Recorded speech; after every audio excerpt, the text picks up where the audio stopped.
completely different. Good afternoon. I'm speaking to you live just outside. I like to think balding is just God's way of saying, now let's see you get laid. Is it true that if you don't use it, you lose it? What I'd really like to do is put the greatness of this man in perspective. The hairloss community has a lot to be thankful for, having you as a spokesperson. You mean you just call this guy up? About life and about reality. And now, America's #1 reality radio show for men. Live from Los Angeles, it's Spencer Copeland's The Bald Truth. Well, hello, Joseph. Hello, Spencer. How are you? It's so great to be on the main event. Everyone, thanks for joining the main event. I got my co-host here, Spencer Copeland, joining us live from Los Angeles. Welcome. It's so great to be on somebody else's show for a change. Man, I got to tell you, it is great not having to be responsible for all the transitions and the sound for for a change. Dude, this is the easiest thing in the world. Now, honestly, it is not easy, especially with the type of software that we're using. I understand it. It takes some time. It's kind of like, eventually becomes second nature. But I will say there's not I even hate to use the word podcaster, but I guess that's what it is. I look at this as a live stream, an internet broadcast. I was just saying that yesterday. It's like, what do we call this? Yeah, maybe because I was a broadcaster, in air quotes, for so long, and then, but basically it's kind of a podcast, even though we don't, I mean, it's on, I'm not really putting up copies of it anywhere, like I should every week, and we're essentially just, as Specs would say, housing it on the Hair Transplant channel. Yeah, housing it. That's good. Is it? Very UK. No, it's a good reference. I like the descriptive. It was interesting. I twice in the past couple of days I had someone say, you mentioned Joe Rogan and you enjoy his clips because you don't have time to watch a full 2 or 3 hour long form podcast. So it'd be great if you could just make clips yourself, and while you're at it for your long form, add chapters, so where we can it's like, do you have any idea how much time that takes? It's like, I don't have time to watch a long form podcast. What makes you think I have time to go through my own just to make chapters and then make clips? And it's very time consuming. And I would I wish I had the time to do it. But here's the problem with that. When you're doing a regular broadcast or podcast, and things aren't specific as far as what is being said can actually change somebody's life, affect them adversely, get them effed up in some way, then it's easy. You send it off to somebody. You hire some guy on what is it, Fiverr, whatever it's called, and Upwork or Fiverr, yeah. You find some guy, some kid in Romania to cut your stuff up, put it out online, and get it done. That's what everybody does. But I can't do that. I am sometimes, we kind of let the show go out into the wild. We do it live. Do it live. We do it live. And sometimes you kind of never know what's going to be out there. I don't screen my calls. The calls are live. You really never know. But for years, I remember when Andrew Zarian first reached out to me, and he's like, you don't do a podcast? You're not putting – so I was just doing from the radio to a live stream, and I wasn't even recording it. I was just like, you know what? Any mother effers who actually get to see this are lucky. They'll get the information they need. I'm not looking for traffic, any of that stuff. But everyone thought I was crazy. But there were several reasons, and one is – reason that you mentioned, but for us, it's a lot more difficult to put out quality content that's going to actually not potentially put somebody in harm's way, or, even if it's slightly out of context, they may not fully understand our motivation and they may go in the wrong direction just based on that. It's a lot of pressure. Yeah, for sure. So it's not easy. Everyone thinks it's so easy, but what we do is so specific and so I mean, people's hopes and their dreams, it's nuanced, but people's hopes and their dreams and their futures, in some cases, can depend on the words that come out of our mouths. And it's one thing to see it in context live or to watch an entire 2-hour broadcast and get that context. But just to put out those clips, sometimes difficult. And I'll give you an example. Put out a clip the other day. Oh, actually, I did a remix the other day. Plastic surgeon here in Beverly Hills. Very nice guy, but he does a lot of celebrity stuff. And he was talking about this guy, Chris Martin, who, if I'm going to be completely honest with all of you guys, maybe it's my age, I had no clue who this guy was. I had to actually do some research. Apparently he's in the music business. Chris Martin? Yeah. Okay. But whatever. I did take a close look at his work. I did a little research. I took a look at, what this particular plastic surgeon was talking about as far as his hair transplant results and the type of hair transplant that he had. And look, there's a very good chance that he had FUE hair transplant surgery. That's just the way that it is. However, there's really no way that any true expert can tell what technique was used. You busy, Joe? What technique was used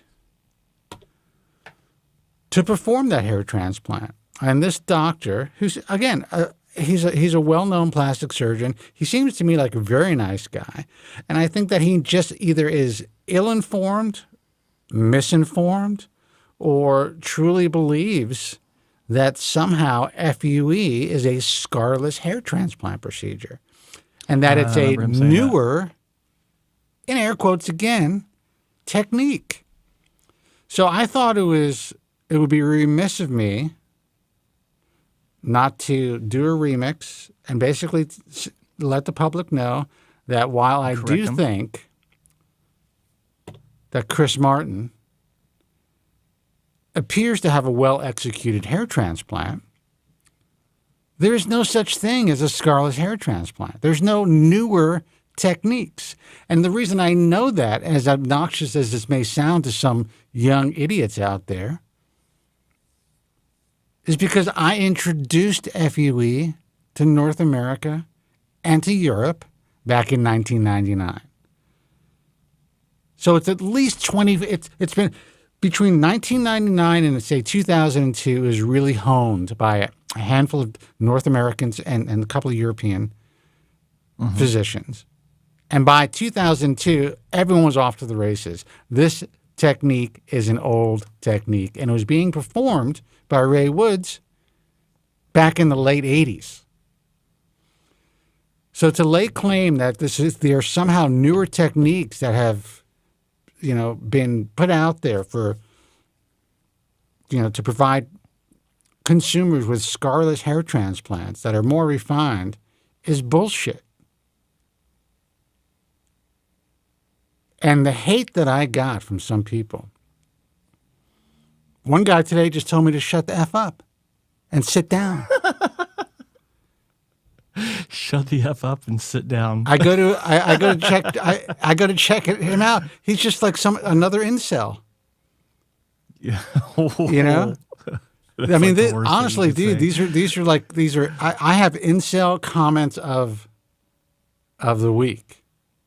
Yeah. Oh, that should be a segment. Dude, every Friday we'll have a segment. Another guy who honestly looks like he combs his hair with a fork. I'm just saying. He's got this Amish beard. This guy has not had a woman. I don't know. I don't know his real situation.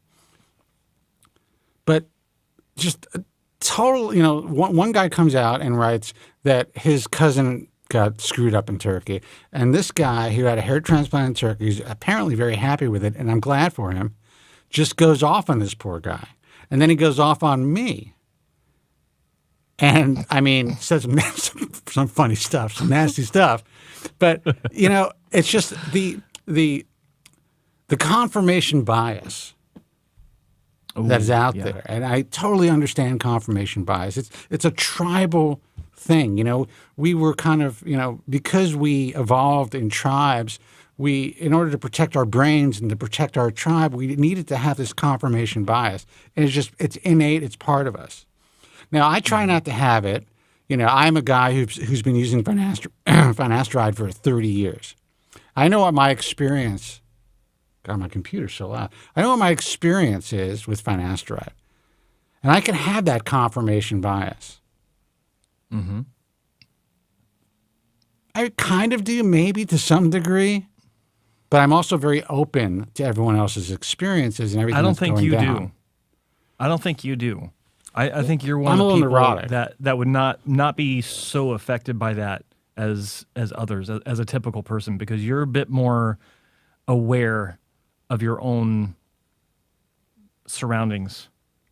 I appreciate that. I was just trying to relate to everybody else, but you're right. I'm certainly superior in that respect. Just kidding. I'm just kidding. I'd say obsessive. Yeah. But I am obsessive, and I do think like, all right, well, I've done well on this drug for a long time. I've had no adverse side effects that I'm aware of. But who knows, if I decide to taper off or stop the drug, maybe I'll have some sort of a hormonal crash, and that's it. My sex life is over. I don't know. That's in my mind. It's not like I don't believe these guys. But the one thing I cannot have any confirmation bias towards is hair transplant surgery. Yeah. Because if there was any bias, I would go with this guy who basically said I have bubble gum for teeth, which was funny as hell, by the way. Chiclets. Chiclet. God almighty, people are just... I just aged myself on that one. Unbelievable. But, yeah. What was I going to say? My confirmation bias. If I were to have any type of confirmation bias, it would be all pro hair transplant. Mm-hmm. Because I can make so much more money. There's not a hair transplant surgeon in the world, if I was a little bit more open to just saying, let's go for it, guys, thumbs up, Yep. who would not pay to be a part of what we do. That's it. It's as simple as that. Mm-hmm.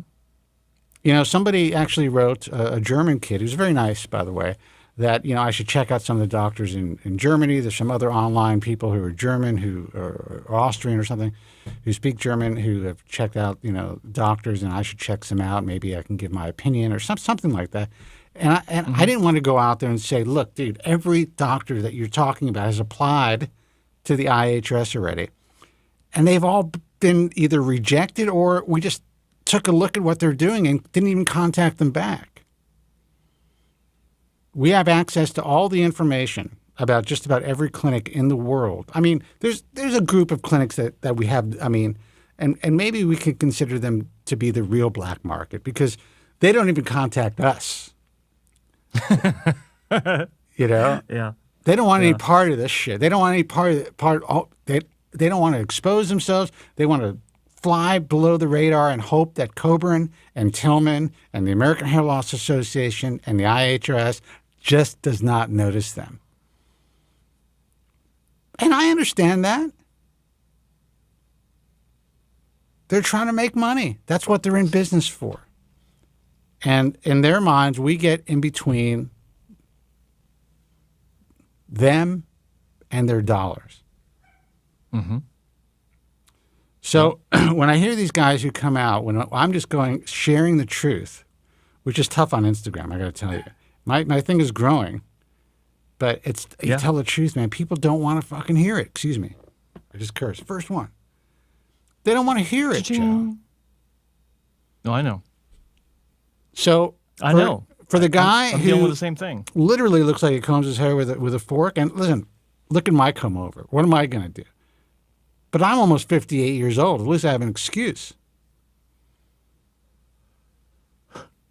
All I can say is, I'm glad you had a great experience with your hair transplant, but understand that there are thousands of people who are being destroyed every month. And it's not just because they didn't do their research. They tried to do their research, and they're still getting effed up. So enjoy your hair transplant. Enjoy the fact that you look 5 years younger, or whatever you're saying. But leave the people alone who have had unfortunate experiences because their stories are vitally important to those who are doing their research. And I think that is a segue into the reason you named the show today. What'd you name the show, Joe? The hair transplant industry is dangerous. Be careful. It really is dangerous. And moderate variations of that, depending on where I promoted the show today. Yeah, my idea for that came from this past week. A mixture of experiences just kind of stood out in my mind for the entire week. And some of them were bothering me. One of them was this guy on Reddit who is showing off his result. He's 7 months post-op. He's sharing video of different scenarios that he's in. And I got to commend the guy. He's being thorough. He's being open. He's showing different scenarios, for his hair to be in, like, a windy day, a rainy day where his hair is sopping wet. Props. I love that kind of thing because I did it myself 20 years ago, and I love seeing other people doing that. But this guy made me realize that there's one thing that's most important on a lot of patients' minds than anything else. And it's the TAF that I've applied to this description. And it's thick as F. That's all they care about. Oh, yeah. They have zero idea what it means to have a natural result. They don't care. If you even bring it up, they will throw it back in your face and say, yeah, I'd rather it be TAF than high temples and looking old. Now, this guy he looks like he's about 35 years old, so he doesn't really fall into that category per se, but he's showing off this result, and I'm thinking to myself, this guy looks like a damn Cabbage Patch Kid. He's thinking TAF. He's thinking TAF, and you're like thinking he's talking about WTF. And I'm like, WTF. Right. He looks like a Cabbage Patch Kid because his hairline, it literally comes down like that. For everyone that's not able to watch this, you're just listening to this. I'm drawing out like this curve above my eyebrows where there are no temples because they're completely covered in TAF hair. And I don't even know how they did this surgically. Like, it had to have been like 3-4 hair grafts just packed really close together.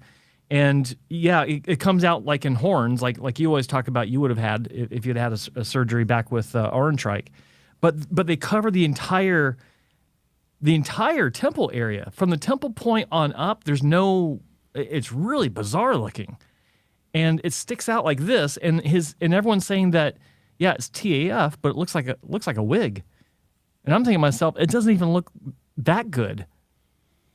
Dude, today's wigs are unbelievable. Like a bad wig. These wigs today are unbelievable. And so it's just that was one thing that really stuck out to me because he's super proud of it. And there are posts, there are people supporting him saying, "Where'd you go for this? Like, this is amazing." And it's like, am I not getting through to any of these people? And granted, they probably haven't seen anything I've done or what have you, but it's just it's shocking to me that that's all that matters. TAF, thick as F. Well, it's really all that matters once, and again, it's confirmation bias. The guy that is showing off his results, he's not completely sure what the F is going on. He looks at himself and he's like, well, maybe this is what a hair transplant looks like. I was bald before, and now I have this carpet of hair and this wall of hair. And he's trying to he's putting it online, and he wants to, there's going to be a group of people who are within that tribe who are going to say that this looks good, that this looks natural. Yeah. Who was that guy? And I have to look it up because I was contacted by a doctor last night. I'm not going to say who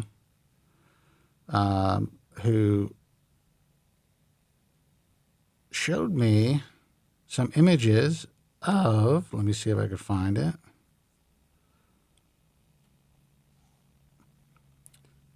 Of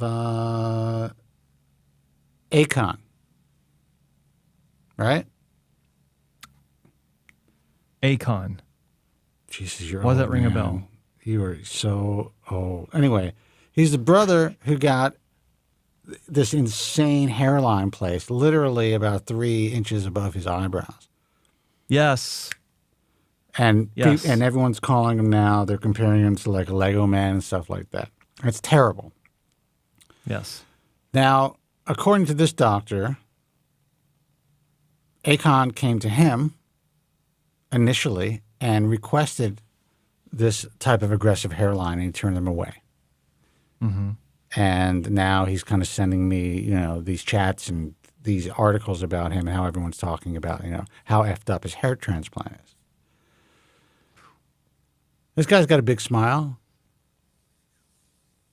I'm sure when he got out, he thought, well, maybe it's a little off, but this is, this is what I wanted. So, maybe the world is going to appreciate it. Well, the world spoke up. And the world is mean. It's a mean, vicious place full of terrible people who can care less about anybody's feelings, especially celebrities or anyone who's quasi-famous. Yeah. Trust me. Celebrities have no feelings, apparently. Neither do people who are put themselves out there. But this guy was demolished because of his bad hair transplant or his aggressive hair transplant. But there is this relative new normal where young guys think that this is what a hair transplant is supposed to look like. You did a video, or was it a video or something? I don't know. I don't even pay attention anymore, about some kid, some influencer who had a hair transplant recently.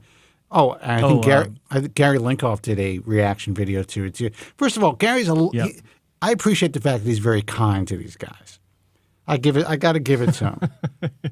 Now, I know why he does it. It's super clickbaity, and it's good for his YouTube channel, and he's become a really good YouTuber. But I do think that, to me, it's better to leave it alone than to have to be ultra kind, because when you're ultra kind, unfortunately, then those people who are viewing this think... It's validation. Yeah, it validates that is a result that they should strive for. Yeah. I ripped it apart. I didn't see you rip it apart. I was it on the main event? Get it? But yeah, there you go. I was waiting for that. Yeah. Wait. There you go. But that's going to be part of the announcement every time. Welcome to the main event. Get it? Get it?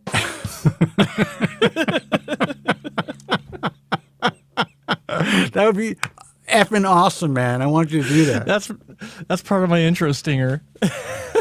But that would be hilarious. But because every time I think of it, that's what I say to myself, even though I like the name. But I'm like a 12-year-old boy. My mind. That's how my mind works. We both are. Yeah. It does. I'm not going to say it bothers me, but I think I understand why Linkoff does this, and it makes sense. This is the world we live in, so he's got to. And he has he really has such a nice way about him. I got to tell you. He's a kind dude, and I got nothing bad to say about this guy, except because he's so kind when it comes to assessing these types of results. He wasn't quite as kind with Acorn, because he couldn't get around that one. Is that his name? Acorn, whatever his name is. He couldn't get away with that one. He wasn't so kind to Acorn. Yeah. But get it? But I do think that he doesn't realize that. I think it does people a disservice, because you just got to be honest, man. These are not the type of results that are state of the art. It's like real hair transplant surgeons and real hair transplant surgeons, like, it's out the window now. So you look at a guy like, Jerry Cooley's results, or Victor Hassan's results, or, people who are maybe a little more conservative or appropriate in some cases, like, Bob Bernstein, whatever. And you see this fine, beautifully natural, soft hairlines that just don't have that same density as these 3-hair graft hairlines. And people think that those are deficient. Mm-hmm. And they have no idea what their future holds. This guy that looks like he combs his hair with a fork, he has no clue what he's going to look like 10 years from now. Like, he's not even remotely prepared for that level of devastation. No. They rarely are. They rarely are. And it reminds me, back to the subject of the show. Can I? I'm just going to interrupt you. I want to let everyone know who's holding on, and we do have a full board. Please hold on. We'll take your calls in a second. Yes, thank you.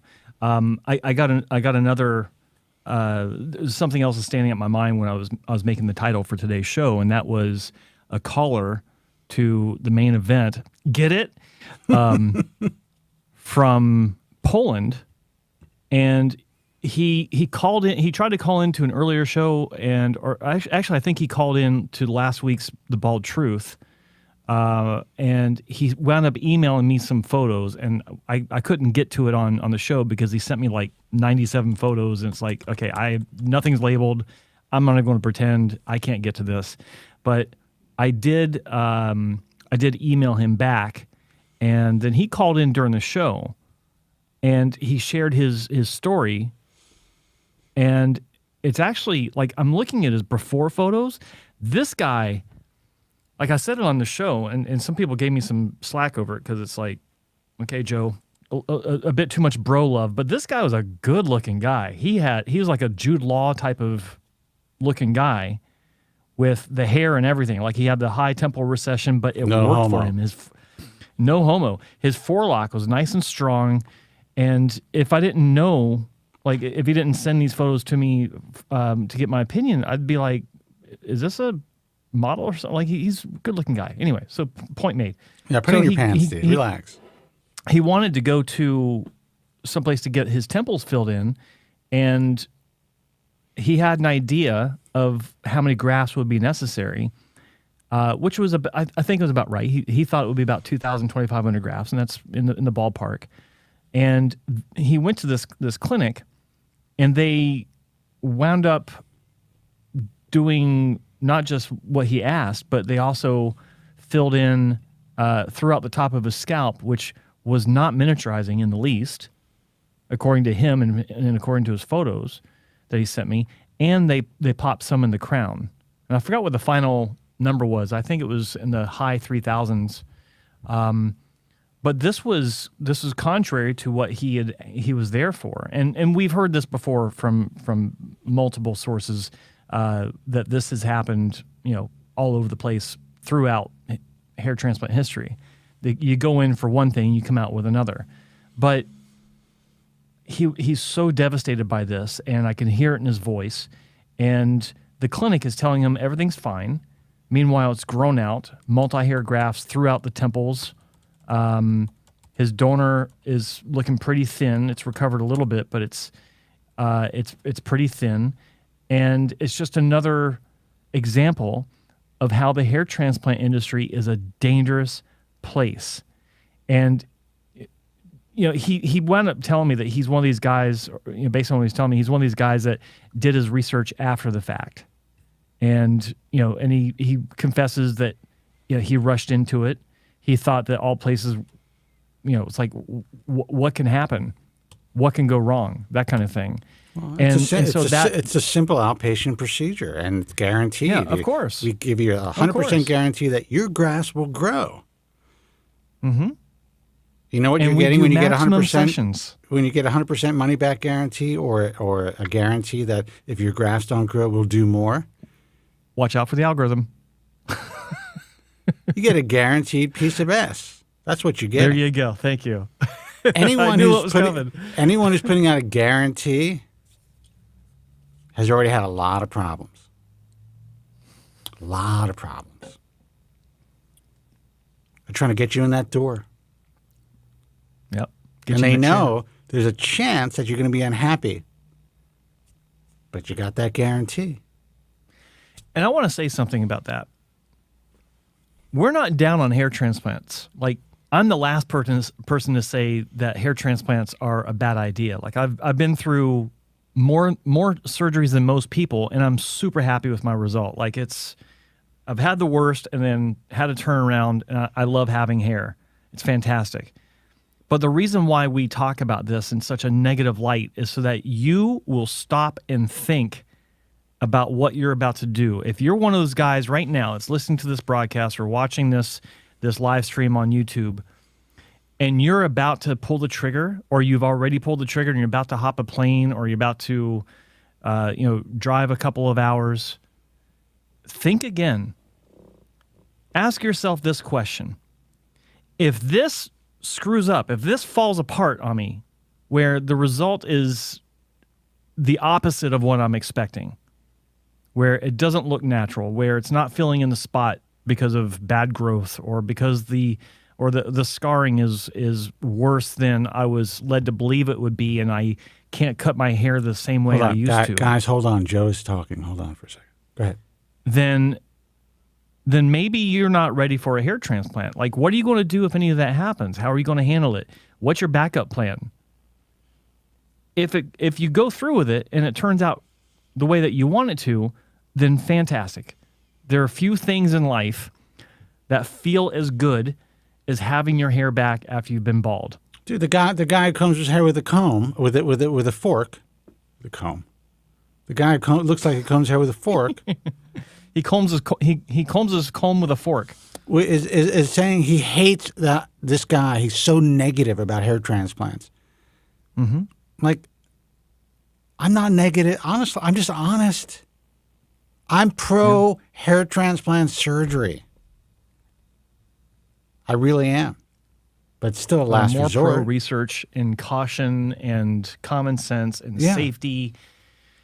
The reason I founded the IA Trust over 20 years ago was to provide a safer place, a good place to start to do your research. Do you know what kind of nonsense I had to deal with for separating the good doctors, and it was a lot easier at the time, from all the rest in this industry? Death threats. People tried to pull my sponsors. They were successful at one point. They did at one point, yeah. I mean, it was endless stress. Well, I'm going to say I'm going to take that back. The first couple of months that it started to happen, I was a little shocked and I was stressed. But once I realized that I was kind of able to do a little fancy footwork, figure out how to turn that, what a lot of people would think is a liability, into kind of my success, then it was more like I kind of just watched, these monkeys in a cage jump around, throwing crap at each other, as opposed to kind of taking it personally and dealing with it in a stressful way. But everyone wanted me out. Everyone wanted me out. It was not easy to do at the time. And I still get crap. It would be a lot easier for me, especially with the established organizations that we have now, to just open up the floodgates and let everybody in, and then put up a shingle saying we're just purely an educational organization, and that's it. Collect checks. Boom, boom, boom.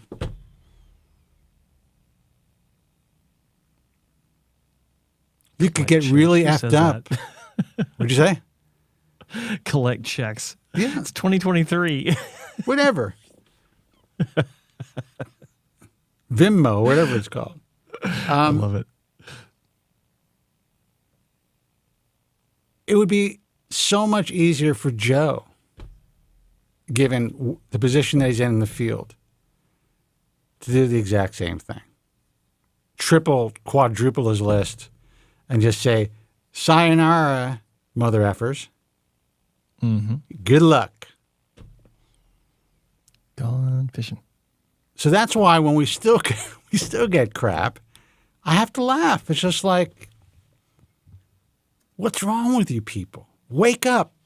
I want to shake these guys, the guy who comes here with a fork, and just tell them, wake up, dude. We got no skin in the game. Let's take a phone call. Hey, you're on the air. Who's this and where are you calling from?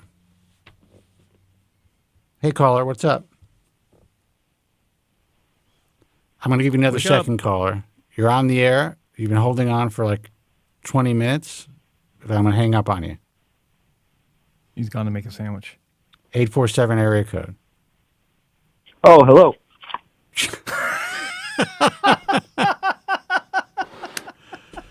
What's happening, man? Jesus.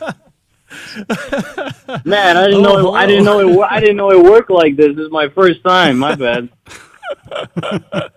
What's happening, man? Welcome. Well, guys, I don't want to take another 20, so I'm going to be quick. What's your name and where you calling from? From Chicago. Okay, and what's your name? Alexander. Alexander, how are you, man? Welcome. Good, man. I'm hanging in there. Good. 20 minutes. I appreciate that. It, man. Yeah. Joe's got a lot. I appreciate you guys. Joe's got a lot to say. Actually, I spoke a lot. But go ahead.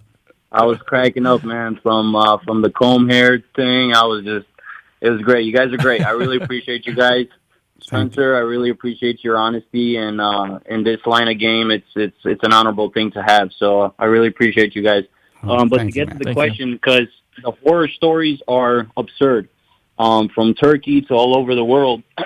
My only concern is, even if there are a good clinic, I'm not too crazy on taking finasteride and minoxidil too much, just because of the crazy side effects that I've heard, and I'm just not big on that.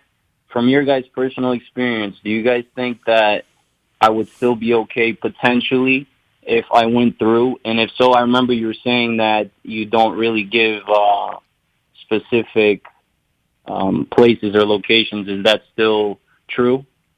All right. Well, let me. I don't know if you told us your age. How old are you, first of all? 24 years old, and having receding in the front a little bit. Nothing too crazy. I just got a little island in the front. You know, without medication, you can't have a hair transplant. And again, I'm not a doctor, but I mean, you're a young guy who's already noticing, you're going through the initial throes of male pattern baldness. If you have lost hair already, that means if it's noticeable, you lost at least 50% of your hair in that particular area. There's a good chance that you have miniaturization in other parts of your scalp. Yeah, you can fill in the hairline with a hair transplant, but in a year, you're going to have less hair. Right. You know, and you're never going to have enough supply to meet the demand. And by the time you are 28, maybe 30 years old, you could end up looking like a freak. Right. That's just the harsh reality. Now, you know, if someone gives you a very appropriate light smattering of a hairline, maybe, you know, moves, 1,500 grafts at a time and kind of waits and sees how you progress, then, as you bald, you may get away with having just kind of a natural looking hairline that you can comb back.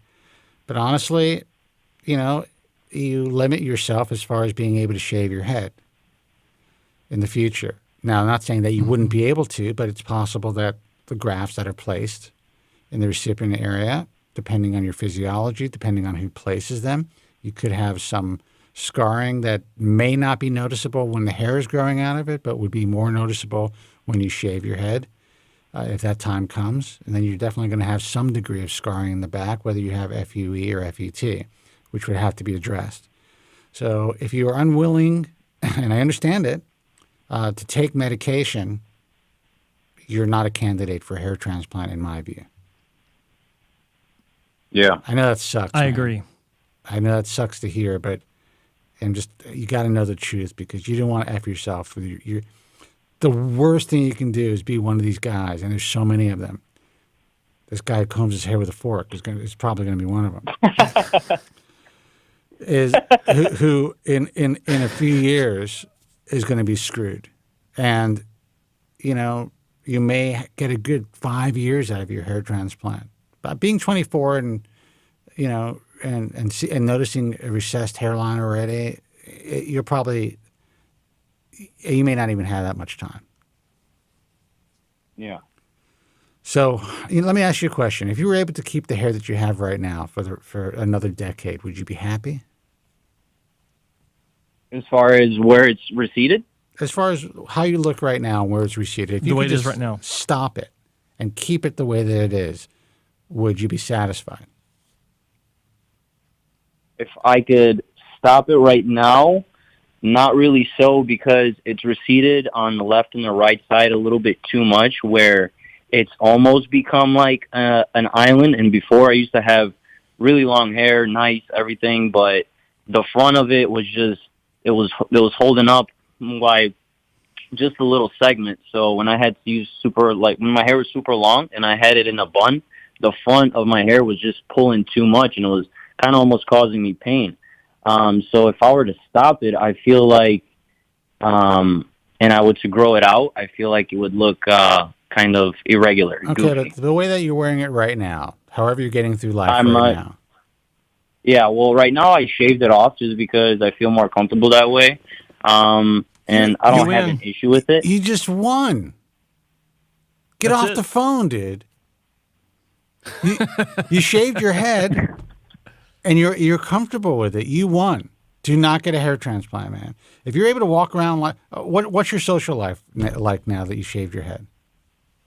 In the beginning it was really tough, and it's more so the fact that I used to do just freelance modeling, stuff like that, get into stuff. I used to have just beautiful set of hair, so it just kind of more so that adjustment period. Right. And just because I'm still young, people and even my family, they're like, "Oh, just go get it. I don't understand why you just don't get a hairline. Go to Turkey." And I'm one of those people where, and I just want to say, Spencer, I really appreciate your platform. I mean, I just want to put that out there. If it wasn't for you, I think I would have been already on Turkey, eating sweets and stuff, because just people's push is a little too much, People are like, dude, what's the issue? Just go, and they send you a picture, you've seen it all from Hair Istanbul to Hair Now to all these different places, and of course a lot of these guys are on medication on top of all these things. So and a lot of these guys, a lot of the images that you see they're relatively new. They're a year out, at best, a year and a half out. You're not really seeing what the donor looks like, and you have no idea these guys' lives are going to be. And the fact that you are someone who is unwilling to take medication, and that's commendable. I understand it. Not everybody is emotionally equipped to give it a shot, and that's fine. But you're going to be screwed. And you know what? The fact that your family is pushing you, you have to understand that most people don't fully understand what hair transplant surgery entails, how nuanced it is, that you're essentially trying to hit a moving target. It's not like getting a nose job or a chin implant, which, that can go wrong too, but it's a lot more repairable. And also, if someone gets a chin implant, their chin isn't constantly receding, so you're not trying to hit a moving target. You're fixing, or you are, augmenting something that is kind of static. Hair loss is progressive. So hair transplant surgery in general could be considered a temporary fix. The reason hair transplant surgery was able to get to the point that it did, say in 2005, 2006, 2010, almost to a logical endpoint, is because of these medications, because it made sense, and people were holding on to their transplanted hair for much longer periods of time. So your family doesn't understand that. They just want to help you, but they don't really understand that hair transplant surgery is not like any other type of cosmetic surgery. You still there, bro? Yeah, Yep, that's totally understandable, and I agree. I definitely agree. And I'm glad that you called the program, and I'm also glad that you're willing, or you're able to walk around with a shaved head. You must be a good-looking dude, and if you're still able to enjoy your life socially, and attract people, and all that stuff, then you win, man. Yeah. You're not going to get your modeling career back if you think you lost it because of your hair from having a hair transplant. It's not going to work that way. And honestly, definitely a little easier, a little harder with the girls. You know what I mean? Even if you look like Jason Statham. You know what? Tell me about it. What do you think I do what I do behind? I've been behind his mic for so long because when I was your age, it freaked me the F out. And I had incredible hair, man. It was the first thing girls would notice about me. And it was just like, you know, I wasn't a model or anything, but for whatever reason, I was just knocking them down like dominoes. It was no problem, you know? And when I felt that I was losing that, and I was losing that edge, and I never forget, I saw this woman who I went to college with briefly, and she was in New York. Somehow I saw her in this pizza place, and she says to me, and I cut my hair. She's like, "What happened to your beautiful hair?" That stung, man. I can't even tell you. You know, and I'm just like, I'm going to write an effing book about this. No, I didn't think about it at the time, but it really screwed me up. So I get it.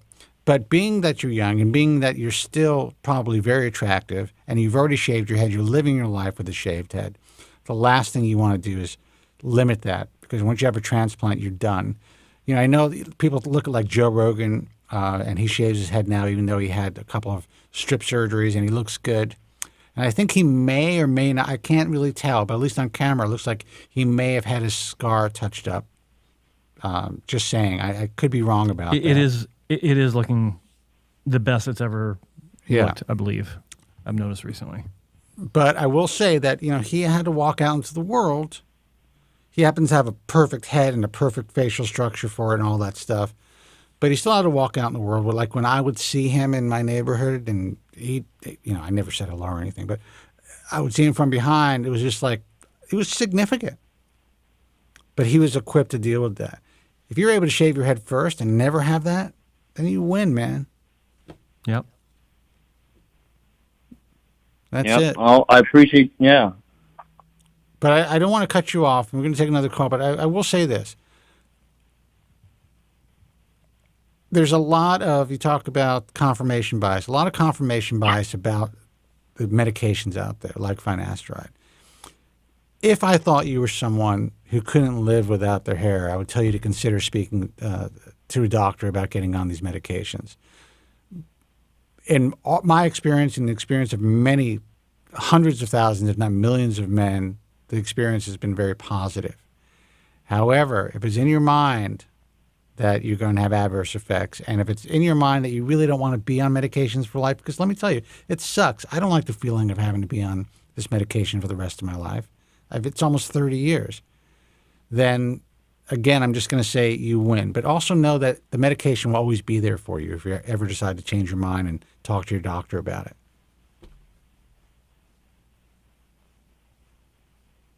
Yeah, you're 100% right. Is there anything else you want to ask while you have us on the line? No, that's it, Spencer. Gentlemen, I really appreciate your time, and I just want to thank you guys. Dude, thank you. And tell your family to listen to this broadcast on Joe's channel, and they can get an idea of why you're not a candidate for a hair transplant. Yeah, 100%. All right, brother. 100%. Good luck. All right. Thanks for the call. Thank you, guys. Bye-bye. Thank you. Bye-bye. Cheers. The guy won. He won the lottery. Yeah. He didn't even realize it. We had to spell it out for him. Yeah, maybe he doesn't get the same second glances that he used to get when he had, you know, the model hair. But once he talks to somebody, it's not going to make a difference. No. You know? He sounds like he presents himself well. He sounds confident, even though he's talking about having issues with that because of his shaved head and the recession. But I don't see a problem with him. Or look at what I got going on. I have to live this way. Take a call. This way. Hey, you're on the air. Who's this? Who's this? Where are you calling from? Hey, this is Alex from San Diego. Alex from San Diego. How are you, man? What up, Alex? I'm doing good.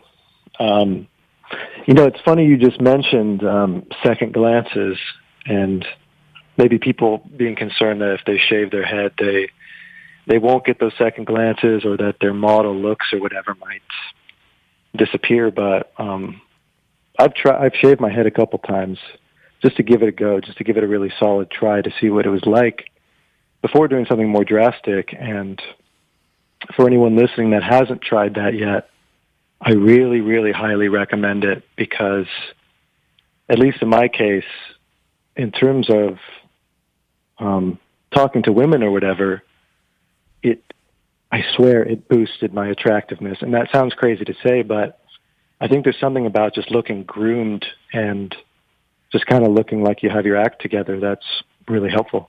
I think for some guys that's the case, 100%. Yeah, there's a certain level of, or I should say, a certain air of confidence that a lot of guys look like they have when they do shave their head and they wear it well, and of course, being well groomed in general, dressed appropriately or dressed nicely, but there are a lot of women out there that really dig the look, and you shave your head, and how many times have you, caller, gone out someplace and you're meeting a woman, like say at a bar or something, and she just reaches up and rubs your head and goes, "Oh, I love the feel of a shaved head. It just feels so nice." Does that happen to you? That it definitely has happened. There you go. 100%. Yeah, I had a woman get her hand stuck in my hairspray the other day. I didn't tell you that story. I think she thought she was going to pull it off. And I'm like, don't worry, it's not going anywhere. Just slowly remove your fingers. Oh, my goodness. But no, that's it. I think, listen, it's...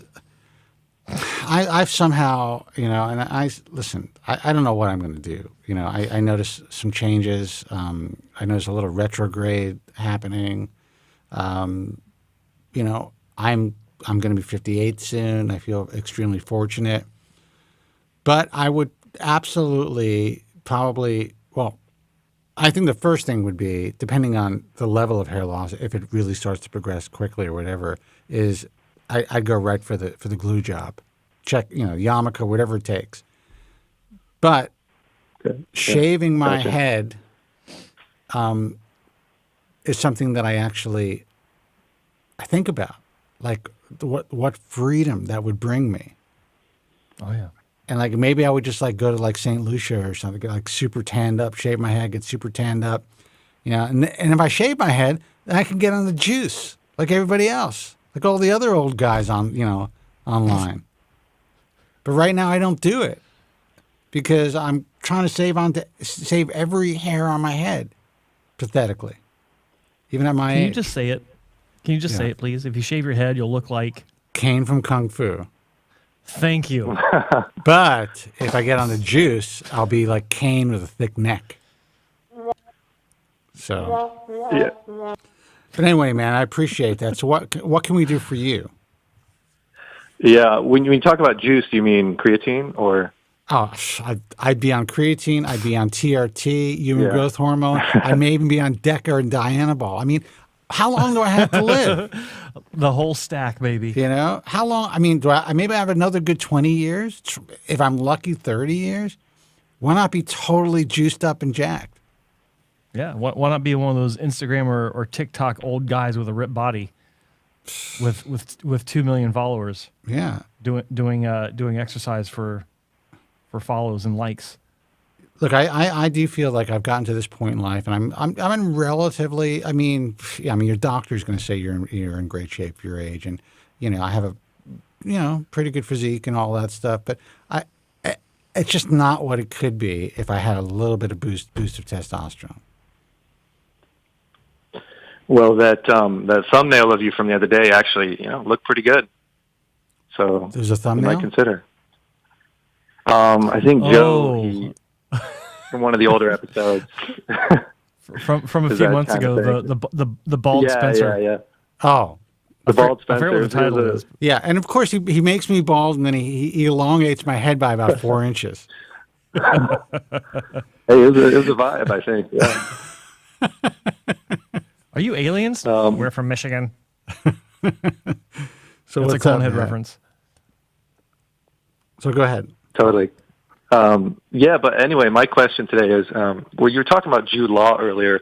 I'm kind of in that same boat where I've got the really, maybe even more really aggressive temporal recession in the front, and I've got my peninsula has really started to turn into basically an island, if you will.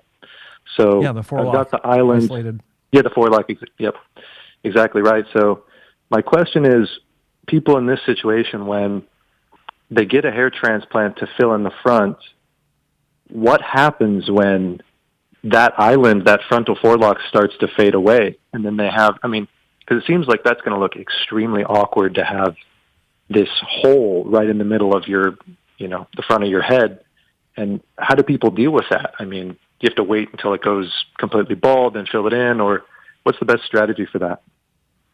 Well, that's a great question. A lot of times, how old are you? 33.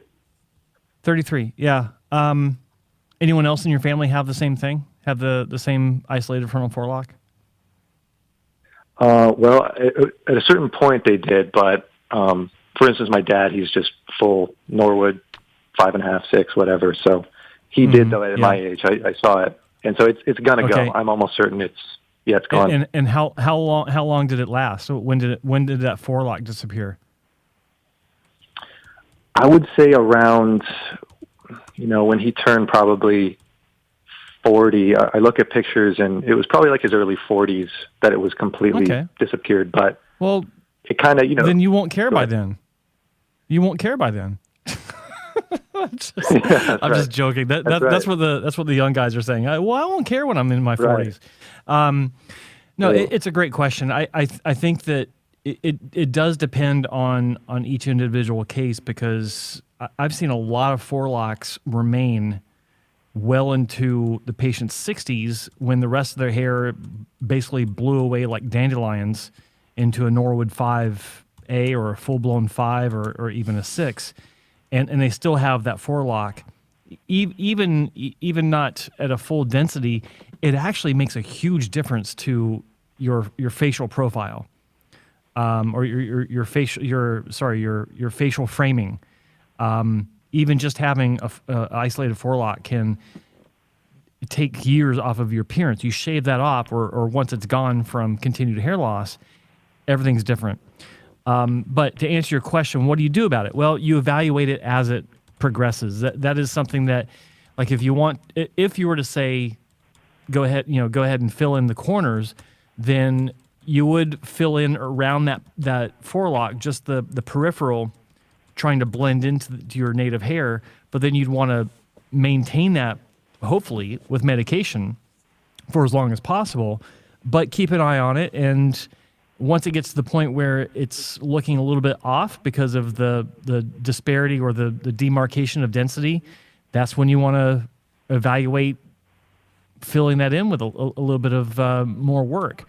Not enough to match everything, because you don't want to damage any of the native hair, but come at it sensibly, just fill in the gaps, don't get crazy with it, and hopefully that works out for you, and then you progress with it as it continues to fall out. If it does continue to fall out, if you're on medication, if you opt to take medication, there is a good chance that it won't get too bad. Yeah, gotcha. Yeah, I am on it. So I assume it's helping.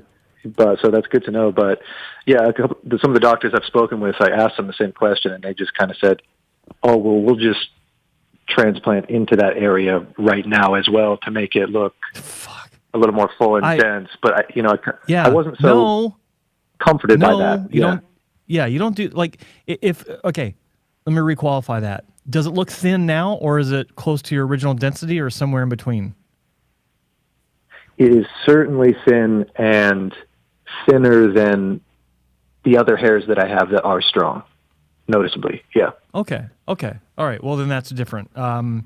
It's sight unseen. So I was talking to you about assuming that it was a fairly good density. So I still challenge that notion that we'll just fill it in with the idea. I don't think you said this, but I'm sure that the idea was, and it may have been conveyed to you, that we'll fill it in to stave off any future thinning. It doesn't work like that.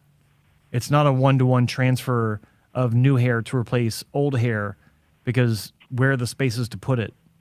If you still have old hair there, how do you compensate for something that hasn't fallen out yet, right? So if you have the spaces to fill in now, then by all means, Sure, that makes sense. But understand that, with the surgery into a forelock, even if it is thinning, there is a chance of some shock loss of the native hairs. Most of them, fingers crossed, will come back over the first several months of the recovery. But it is tricky. And for someone to just kind of bat it away and say, oh, yeah, we'll just fill that in too, I'd prefer you got some sort of more descriptive approach to how they would deal with that, as opposed to just kind of brushing it away with a simple answer. I think it warrants that. It's important to you, and it's important to understand what you're doing, both you and the doctor. So hopefully there were good clinics that you consulted with. Yeah, absolutely. I try to stick to the approved doctors list and just kind of go from there. Okay. But yeah, and especially when you talk about having a backup plan, I mean, that to me is just the biggest hole in this idea of if there's going to end up being some sort of unnatural looking baldness pattern, it's doesn't seem like it might be worth it, right? In the future. I mean, worst case, shave your head, you still get potential scars, and it's not as good as if you had just shaved your head without doing the surgery, right? But that the unnatural looking hair loss patterns, I think, are what give me the most pause. And they should, unless your backup plan is to live in like a desert island or something. If that's the backup plan, then go for it. Yeah, go for it. But yeah, if you want to be a member of society, then you really have to, take Joe's advice seriously. I know you do. So. Yeah, absolutely. Yeah, well, that's super helpful. And thanks so much, guys. All right, brother. Listen, good luck. Take care. See you. Joe, I changed the lighting. You didn't even notice it. I can make it brighter now. I wasn't even looking. I used to have an old LED work light, a Husky work light, for like almost 15 years. I was noticing that it was brighter overall, and I was watching it before we went on. I was like, "Why should I brighten?" I was wondering if I had to brighten up my studio because yours does look a bit brighter. Yeah. So I mean, I just changed it. I don't know if it's too bright. I don't know if I'm trying to figure it out. But actually, let me look at the. It's fun. It actually has more dynamic range. There's a bit more punch to your image as well. Yeah, I mean, the other thing had like better. 50 little LED lights. It's a big Husky light. Remember, it cost me like $60 back in the day. It's a work light. 65, yeah. Let's take a call. Hey, you are on the air. Who's this? Where are you calling from? Hey, it's John from the Bay Area. Thanks for taking the call. It's fantastic listening to you guys. You guys are on your A game once again, though I have a couple questions, if I might. Sure. One thing, I had some trouble getting through on the phone a little bit. I got through right now, but maybe it was on my end. The calls were coming into some weird voicemail or something, but maybe that's the phone on my end. But I'm glad I still haven't fixed my phone. No, it's all Spencer for the last 6 years. So when our lines are busy, it goes right to voicemail. I see. And I had an Asian guy do my voicemail, so it's kind of fun. I'm just kidding. All right, maybe you might want to. Okay, just say have like a greeting or something. I didn't know what was going on. But anyway, I'm glad I got through. Sure. One thing you guys both say that don't go to a clinic that doesn't do both FUE and FUT. But I know, Joe, on your, and I guess both of you, on both your organizations, Joe, your website, and Spencer, your organization, Alvi Armadi's on there, because I was thinking about Dr. Hughes, who's been on your program, and I called you guys before about the long hair FUE, but all they do is FUE, and Dr. Cole, that's all he does is FUE. But, Joe, you have him on your thing, both of those clinics, and they don't do FUT, they just do FUE, and I think Spencer, they're approved doctors as well. But so that comment I had, and then my second comment is, I know Dr. Hughes has been on your program, and I don't think you got into the long hair FUE with him, but I know that's such a well-known clinic. I was wondering what your take is on that from him. And number three, what seems weird that you guys don't talk about that much, maybe I missed it, that being, the beard, BHT. I mean, you would think, and they say don't do that unless you exercised or use all of your donor hair, but you would think you wouldn't have to deal with native hair, shock loss. You wouldn't have to deal with any of that. I mean, and I know, Joe, I listened to your story, and I guess you had some BHT. You correct me if I'm wrong. I thought that you said you did when you were telling your story. And I don't know what, I know it's 80% versus 90% in terms of regrowth, but what is your general take on both on using your beard to alleviate the scalp stuff and the shock loss and all of that? All right, so let me ask you a question. What question would you like us to start with? I know I asked a lot of stuff. I'm sorry. No, don't be sorry. I'm just like, I want to know if this guy's on Adderall. Are you doing blow? Because you're fantastic. No. Not at all. Not at all. Nothing, man.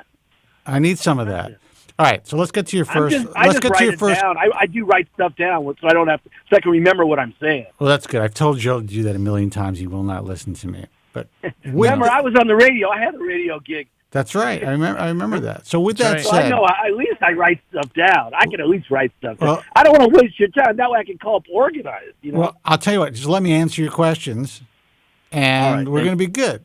Well, first of all, this wasn't a question. This was a comment. This was an observation, and your comment was that Joe and I recommend that physicians, hair transplant surgeons, are able to do both FUE and FUT, or offer both FUE and FUT in their practices. That's not exactly correct. We like to work with physicians who, at the very least, understand patient selection for each different procedure. So in Dr. Hughes' case, he came into the industry, and really what he learned was FUE from the beginning. This is what he specializes in. But he also knows if you are not a candidate for FUE surgery. So he will go down and look at the IHS and say, you know what? You may not be a candidate for FUE surgery. I think you make out better with FUT. And then he would recommend somebody locally for you to have FUT.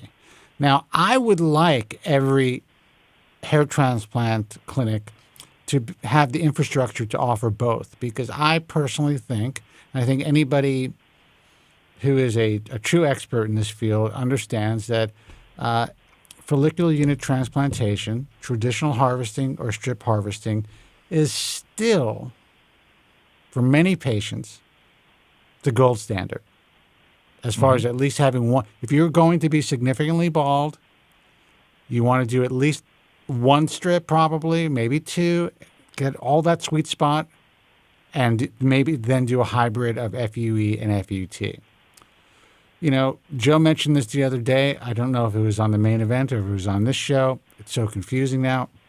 But he mentioned that Jose Lorenzo coined the term extended donor area. Expanded donor.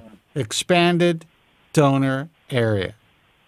Yes. And all that means is we now take hair from the unsafe zone. Period. And it also means Spencer Coburn listens to the main event. Get it? Get it? So, you know, the hair transplant industry, some will say it's evolved. I would say that it's devolved. But it was really has changed and moved in the direction that the market would bear. Consumers demand dictated medicine. That's it. That's why FUE is now considered state-of-the-art. When I introduced this technique to North America, to the doctors who decided to do it, in my naive mind, I was like, this is an incredible adjunct procedure for people who are stripped out, for those who, you know, or maybe are older, who, you know, they don't want to go through the more of a heavier recovery. Like me. Maybe like you. Me. Yeah. And, you know, they've maintained a lot of hair. So the miniaturization of their unsafe zone is probably going to take a longer period of time, even with aged alopecia or senescent alopecia or, UVR-induced, sun-induced alopecia. So it's really the market. The doctors, unfortunately, they grabbed a chokehold onto this, and they started to claim they're offering this new technique that left very little visible scarring. There's no chance of having any complications from suturing and all this stuff, which is true. And they sold the hell out of it, and that's why the industry is what it is. So, I mean, but you're saying that a Dr. Hughes, and I know he's been on your show and he sounds great, but you do, and justifiably so, not criticize, but point out some of the problems with this industry. But yet you would think that these doctors would say, "Oh no, go ahead and go to somebody else who can do the FUT." You would think that they would want to keep you in the office and therefore try to push the FUE on you. But you're saying that no, that clinic will not do that, that doctor, and that's good to hear.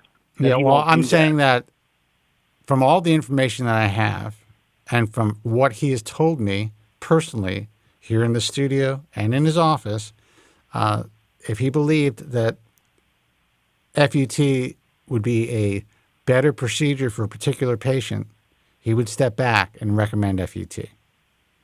Oh, okay. Oh, that's high praise coming from you, Spencer. That's high praise of Dr. Hughes coming from me, that he would. Are you guys? I don't know if he's ever done it. I mean, and some people just want to tell me the right thing, but I think he would. Well, no, if you say it, Spencer, I believe. I like him. I like him very much. He's a very kind guy. He's a doctor's doctor. Do you think he would be good? I know, Joe, I know you've been critical of long hair FUE. Do you think he would be a good choice for long hair FUE? And in that he's been endorsed on your site too, Joe? Is that one of the guys you think he would do a good job with? I hate that term, endorsed. Or I'm sorry, I know it's the wrong term. No, it's okay. I know what you mean. I'm Look, sorry. I'm not. Let me make something really crystal here. A lot of clinics I work with,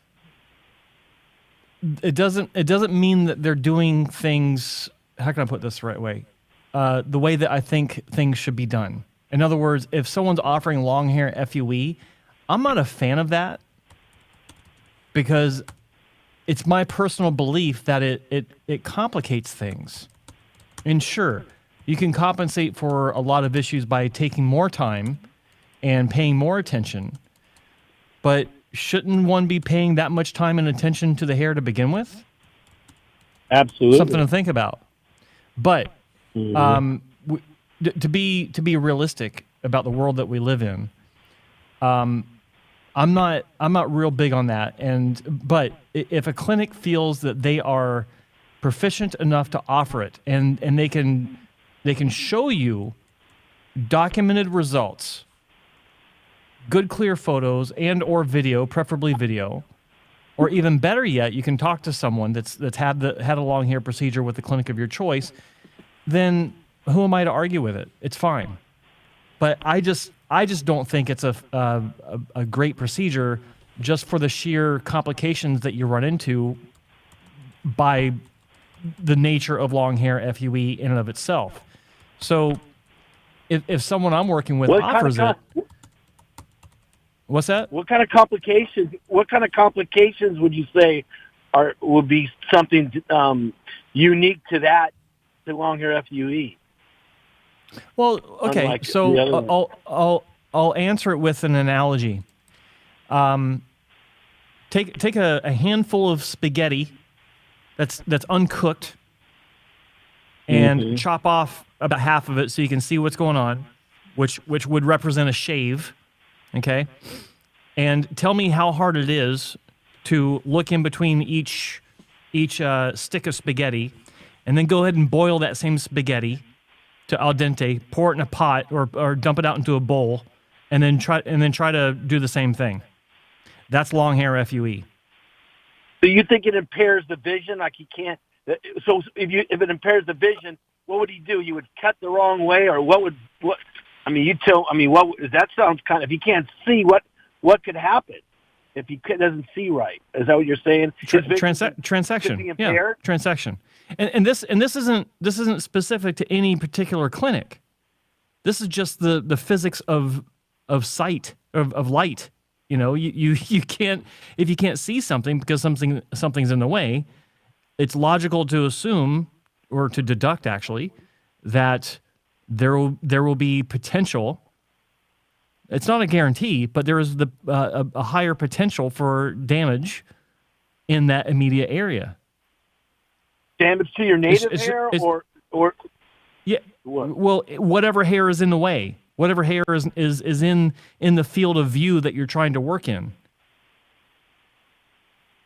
To me, it's just simple logic to me. Like, and I don't see how anyone can argue against it. Now, the only argument that you have is, well, you got great magnification. That's awesome. I acknowledge that. You can take more time to dig through. Okay, I get that. Mm-hmm. And you just take more time overall to be careful of going in between the existing hairs to not cause damage. I get it. Like, I understand the argument. But no one can argue that if you have a clean playing field versus one that's filled with, you know, a bunch of long grass that you can see just as easily. Right. It's impossible. Right. You think that's why that's why I tell patients that if you're ever given the option of not shaving, refuse it. Because your downtime of an extra couple of weeks because you shaved your head is well worth the next 30 years for having a result that's fuller because less hairs were transected. Less hairs transected mean they won't grow back for whatever reason. They won't grow. Either the native hair is gone or the new hair won't grow. Is that what you mean by that kind of thing? The new ones won't grow or the old ones will? Well, that's sure. Yeah. Either way, something gets damaged, and so you don't have as much fullness from a procedure or density or what have you because the field of vision was slightly compromised as opposed to not compromised at all. But let me just ask a couple real quick things I appreciate because we're getting to it. I really appreciate it, Joe. So check it out. So if you do the FUT, a lot of them leave the hair long too. Isn't that interference issue even going on with FUT when they don't shave the recipient area? Because a lot of times the doctors say they don't. No, it's the exact same thing. I have a problem with that too. Well, I have a question, but there's a difference between long hair, hair transplant surgery, and not shaving the recipient area. Long hair transplant surgery is marketed as we take out these grafts with the entire hair, and you can see what it looks like directly after the surgery. Am I wrong about that, Joe? You're right and wrong because different clinics market that under different terms. I don't like when someone says long hair FUE. There's unshaven FUE, and then there's long hair FUE. Okay. Unshaven. But if you're, I was even talking. Go ahead. But if you're going to do a long hair FUE, hold on, caller. If you're going to do long hair FUE, then doesn't that automatically denote that you're not shaving the recipient? The recipient. Yeah. If you take a long hair FUE extraction, yeah, that's what you're talking about, right? Yeah. And place it into the scalp, the recipient area, that area is by definition not going to be shaved because you're placing a long hair in there so you can see what it looks like. So you can have that back to work quickly type of result, right? Not really. Or you would place long hair into a shaved head? They don't shave the entire head. They may clear that field and then place the long hairs into it, and then the hair will eventually shed. But it's kind of just like to see what the hair looks like directly post-op. That's what these guys are selling. I'm confused. I thought they left it all long. I thought they left it. Okay, well, I'm not sure. Okay, the bottom line is I don't think that hair should be extracted long. I don't think it should be placed long. I don't think it should be placed into unshaven recipient areas. The whole thing should be shaved from beginning to end. That's my position. So I understand. No, I understand, Joe. No, I appreciate you making that clear. I appreciate. Well, what do you think about beard? Did you have a beard, a BHT? What do you think about using your beard maybe in lieu of instead of waiting till the very end? That way you don't have to worry about all that extractions in your scalp. First of all, you've been calling for a long time. And I appreciate what. Please take this one. Yeah, I appreciate. I was just wondering. I don't know. And I appreciate. We appreciate you. I mean, you're a great caller, but you're a guy. You said you're what, in your 50s now?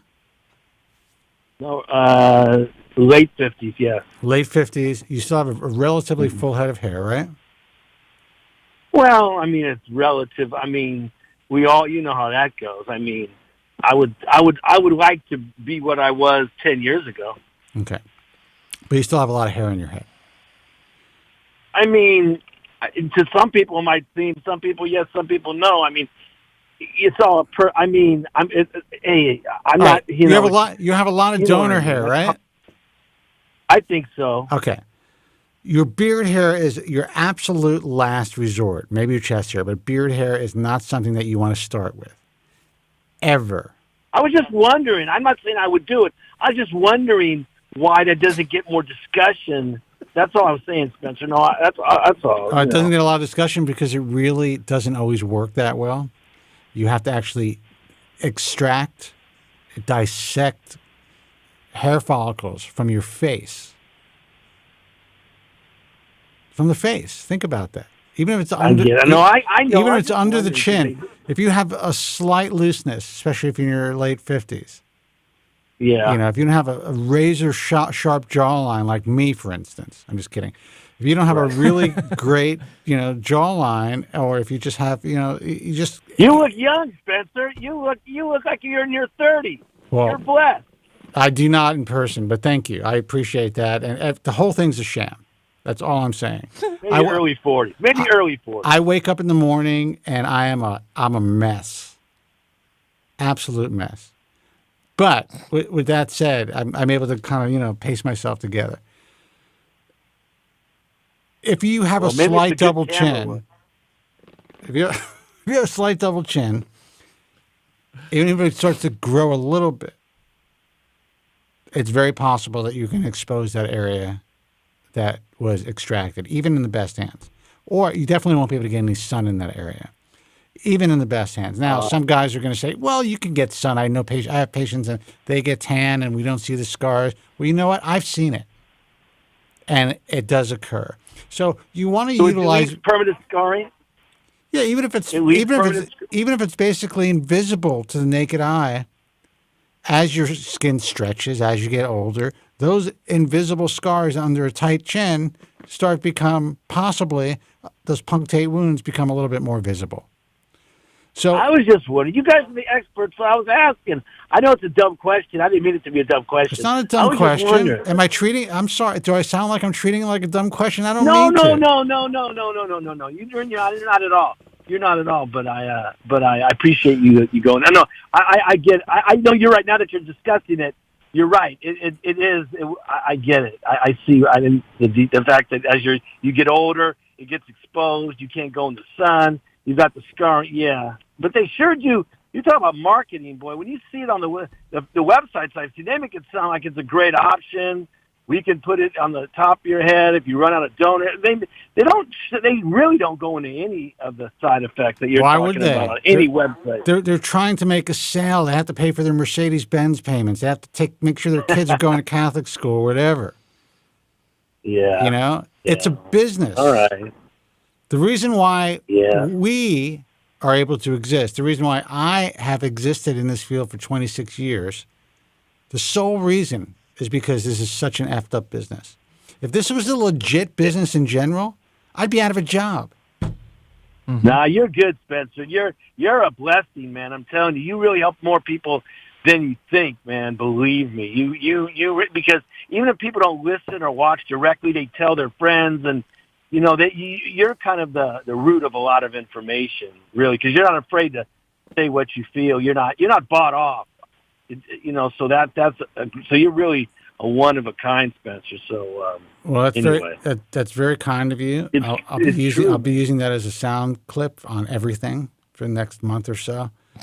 Listen, brother, we're going to take another call. Let us know what you decide to do. I know that you probably are not going to make a decision for a while, but that's good. Well, I'm going back. Because there's Dr. Daniel, and he's good. I talked to some of his patients, and then the one real quick, but yet he's 6 hours away. And then Hughes, is local. I would rather go to someone closer in Alvey Armada. I know that's a great thing. Do you guys? This one last point. Do you really think that a clinic should provide a few patients for you to talk to at a minimum? That's something they should normally be able to do. Give you 2 or 3 patients to talk to, and that's my last question. I think that it would be nice, and I would prefer that, but it doesn't always happen. A clinic should have already a stable of patients that they've pre-requested the opportunity for new patients to speak to them. I used to have that. I would encourage people to talk to patients, and I had a list of patients that said, "Yeah, I'd be happy to talk to someone." I wouldn't have to wait. I'd just open up a file, say, "All right, well, just to get your consent, I can send your email or give this guy's email to you, so you guys can talk." "Oh yeah, great, okay, done." I think it's important to be able to have something like that. Yeah, I do too. Because that really, it's one thing to hear from a doctor or whatever, but to hear from another patient who's sincere, I think that really, it's almost like going to class and a tough teacher, when you're talking to your classmate, you guys are both in the same boat. It's kind of that's why you guys are good. Joe, you've been there. Spencer, you've been there. That's why you guys are effective, actually, because you guys are kind of on our side, You're kind of on our side, but anyway, I'll let you guys. I will requalify that though, where I will say that it is also incumbent upon you to find patients on your own, on different social media platforms, asking people, "I'm looking for patients of so and so. Can you give me your? Can we talk privately so I can have your ear for a bit, or I can talk to you a bit about your experience?" Because even though I was, I had this list of patients ready to go, there's still patients that I knew had great results. Right? So it's better, ultimately, if you find them on your own.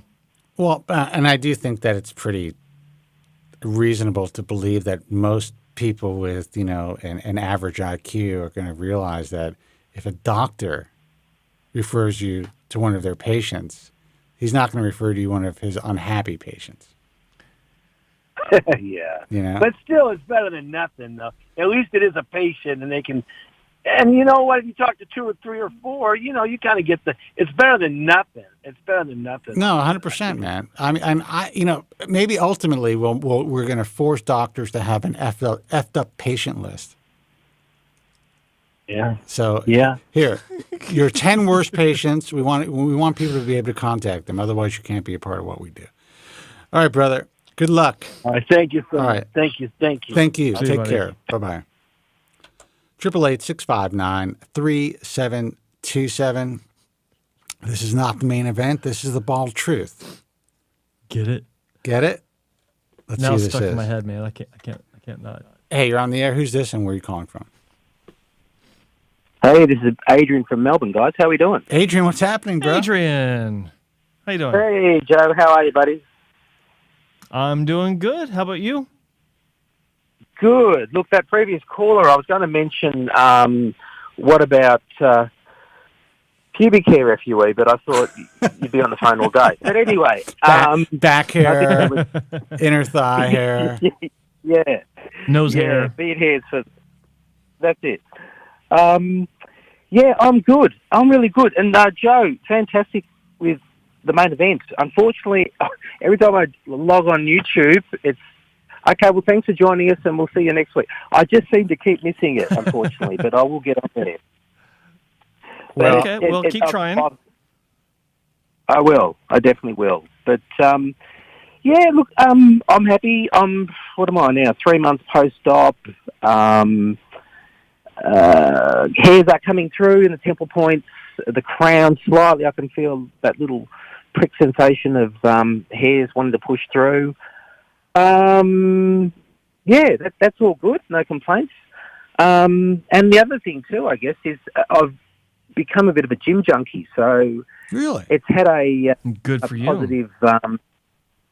Yeah, I think when you start to feel good about yourself in one area, it can kind of cascade into other areas. So I've put being healthy off for a few years now, and so I'm really happy about that. I won't be touching creatine, I don't think. But that aside, I'm eating pretty clean and working out. That's great. I've stopped the finasteride. It's been 9 months now of titrating and whatnot, and so I stopped 2 weeks ago, and boy, my libido now is like a fat kid on chocolate. Really? There is no nocebo involved. I promise you. Listen, it does affect a percentage of guys adversely. That's just the way that it is. Mm-hmm. And I'm glad that I'm glad you bounced back so quickly.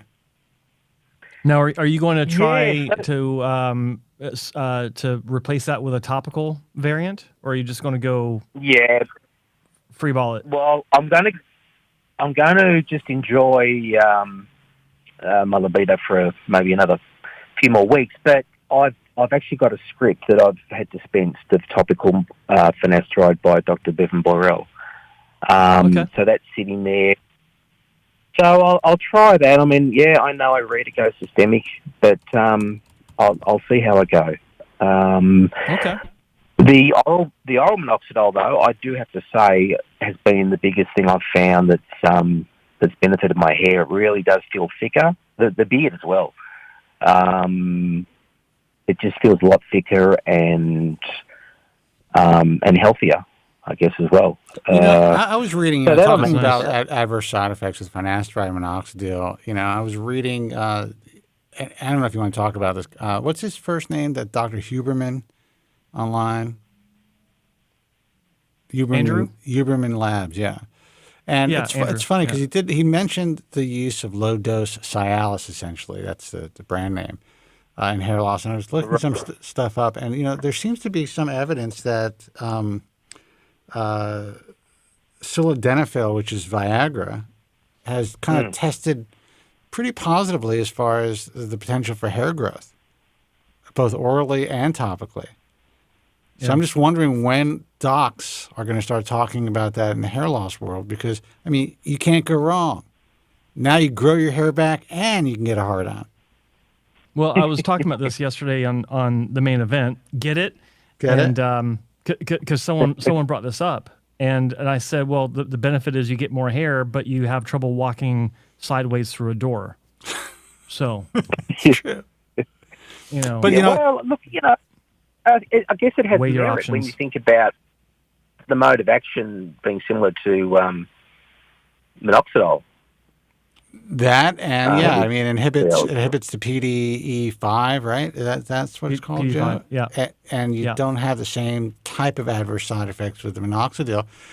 I have to tell you, as I'm getting older, and I definitely am noticing some retrograde. My nape is just not what it used to be, and it's like, your nape isn't what it used to be. What do you care? It just bothers me. What am I going to do? I can cut it a little shorter, and it's fine, and it just gets a little more scraggly than it used to. I'm thinking, you know what? Maybe I'll get some Viagra. And I'll be like Superman. I'll have a super nape and everything else. And a super boner. Yeah, that's right. You won't need a cape. You'll have your nape. That's right. Exactly. Absolutely. Yeah. Or you could go excuse to Miami. Excuse me, Mr. Coburn, we don't know if you've noticed, but everyone in the restaurant's been noticing that you have an unusual bulge in your pants. No, it's okay. I'm treating my hair loss. No, they'll have to keep coming over and how they use those wedges to fix the table.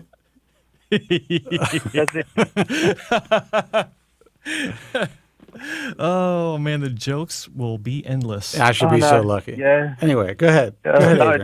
It's his wallet. It's his wallet. I hope he can tip me too. Yeah, I don't know. But yeah, look, I don't know. Spence, you could bring Miami Vice into the modern age. You really could. If you really had the willingness to shave your head, do the whole tan thing going, no socks, penny loafers. You know what I mean? Oh, yeah. You could really, and you could do the TRT. Oh, dude. I'd be like, I'd go full on The Rock. I'd be, Dwayne Johnson Jr. Whatever he's on, I'm not saying that he's on anything, but if he is on something, I'd be on it. Would you go full sleeve ink too? Dude, if I decided to if I shaved my head, I'd be totally tatted up. Get your Maori tribal. This is the way I feel. Like I said, I got maybe 20, 30 good years left if I'm lucky. The tattoos, they'll last a good 10 years before they start to fade and start to get into my lymph nodes and all that stuff. I mean, I'd do it all, man. I'd have neck tattoos. Yeah. Why not? Full And face, there's man. SMP too. What was that? I said, and there's also SMP, don't forget. That's right. Yeah. Exactly. Whatever, man. Go and get a neck one that says no regrets. Well, no, what I would do first actually is, I would probably use some grafts to get really thick eyebrows like Andrew Zarian, because you need those brows if you're going to shave your head. Then That's right. Shave my head, then tattoo it. All the while, I'll be all juiced up. I'd be on the juice. I'd figure out, Rogan's doctor, whatever.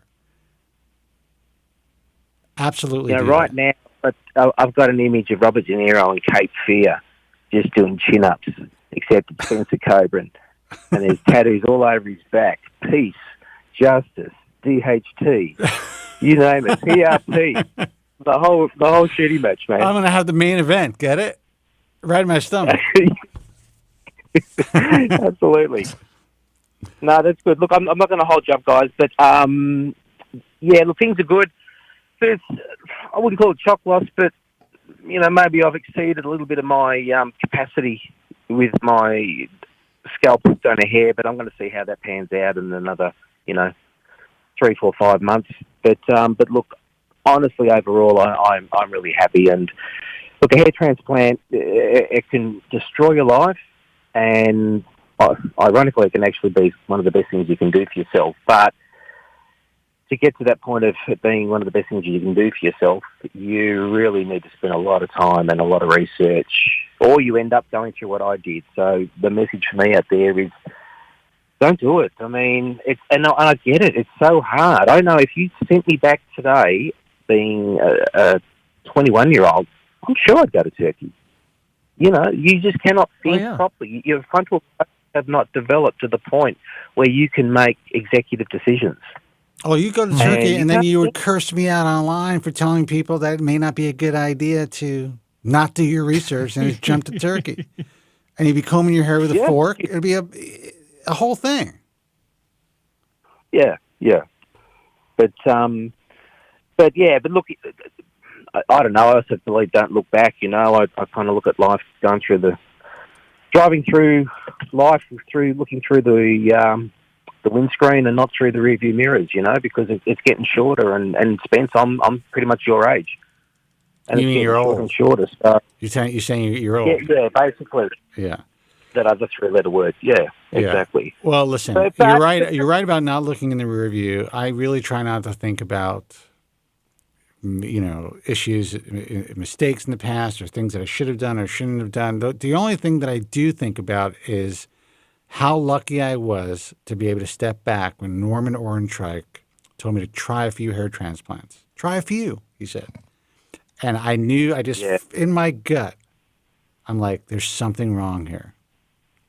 So, look, Spencer, I've said this before about you, and look, where Joe and I and legions of other young men made that mistake, you didn't. I think your emotional intelligence was pretty high for your age back then, and it's I was going to say it's only gotten higher. I appreciate that, man. I was actually going to say it, and then it dropped off a huge precipice. But no, seriously, it was really high. No, come on. Kind of has, actually. That's such I'm a definitely delivery. regressing. I love that. For such a young age to be able to resist all that, Spencer, you would have had to have had a very high emotional IQ that people just don't possess. Well, and I obviously didn't, because at the same age, I had it not once but twice. Yeah, it took my second surgery before I asked my first intelligent question. I had a lot of responsibility at a young age, and I think that's part of it, honestly. And I was very skeptical, just having experience in business and in life. I wasn't as trusting when it came to the word of a physician, for instance, as I think a lot of young guys are. I saw it as a business right away. I'm like, this guy just wants to get me in the chair. Yeah. Well, for me, I saw it as just believing what I want to hear. Yeah. Definitely, That's like the guy who combs his hair with a fork, man. But whatever. All right, brother, listen, I'm going to let you go. But one last, if I can, one last thing. I just want to give a big call out to Women's Hair Loss Project. It's awesome. I follow it every day, and I think everyone should. There's a message in that for everyone, male, female, or anything in between. It really is something that people benefit from. Pain is universal. And you know what? She expressed herself in a very compelling way. I think more women, and if women are listening, they should definitely check out WHLP Network on Instagram. Follow her.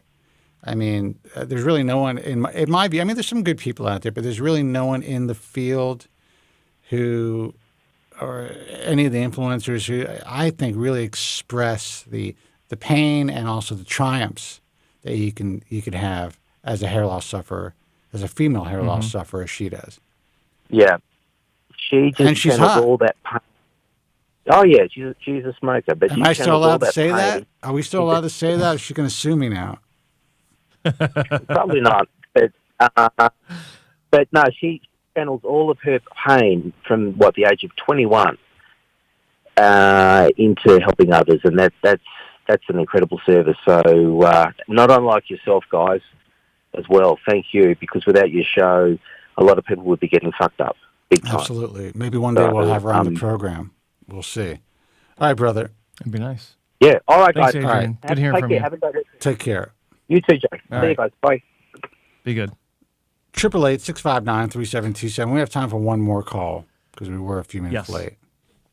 Yes, let's do it. Hey, you're on the air. Who's this and where are you calling from? Can you hear me? Yes. Can you hear me? Yes. Oh, wow. Holy smoke. I actually got through. You did. I've spoken to you guys in the past, a while back, I think towards when the pandemic started. Down here in Miami. I've been doing some research, and I mean, you can research this stuff to death. My situation is that I'm kind of like ready to pull the trigger. I was kind of like homing in on a couple of clinics in Turkey, and I came across this one doctor, which I think is part of that, I don't know, that designation for international hair surgeons or whatever that is. The IAHRS? Her name is Alba Reyes in Santo Domingo. She's very good at what she does. Yes. Yeah, it seems like because she works on curly hair, on Afro hair, I guess, because obviously that's, I guess, more of the populace there in Santo Domingo. Right. And she got turned on to me, per se, to take a look at this clinic by a nephrologist, doctor friend of mine. And he goes, look, check out into this clinic. I think she's pretty good. I had a guy here, he lives on Brickell down here in Miami. And he goes, look, there's a guy above me that went to this clinic over there. He's mixed race, so his hair's a little kinkier. And the thing is, I think he went to another clinic, and he wasn't happy there, and he went to her to, what do you call it? To repair obviously, to repair it. He says he's pretty happy. The problem I'm having, believe it or not, my wife's a dentist, and she's educated here in the United States, so she's a little bit impartial of the stuff that goes on out of the countries, and she's like, well, the liability, there's really no liability. You can get an infection. You don't understand the kind of people. I get a lot of people that go to Colombia to get their mouth fixed, and when they come in, I don't know where to begin and end and how it's going to begin and end.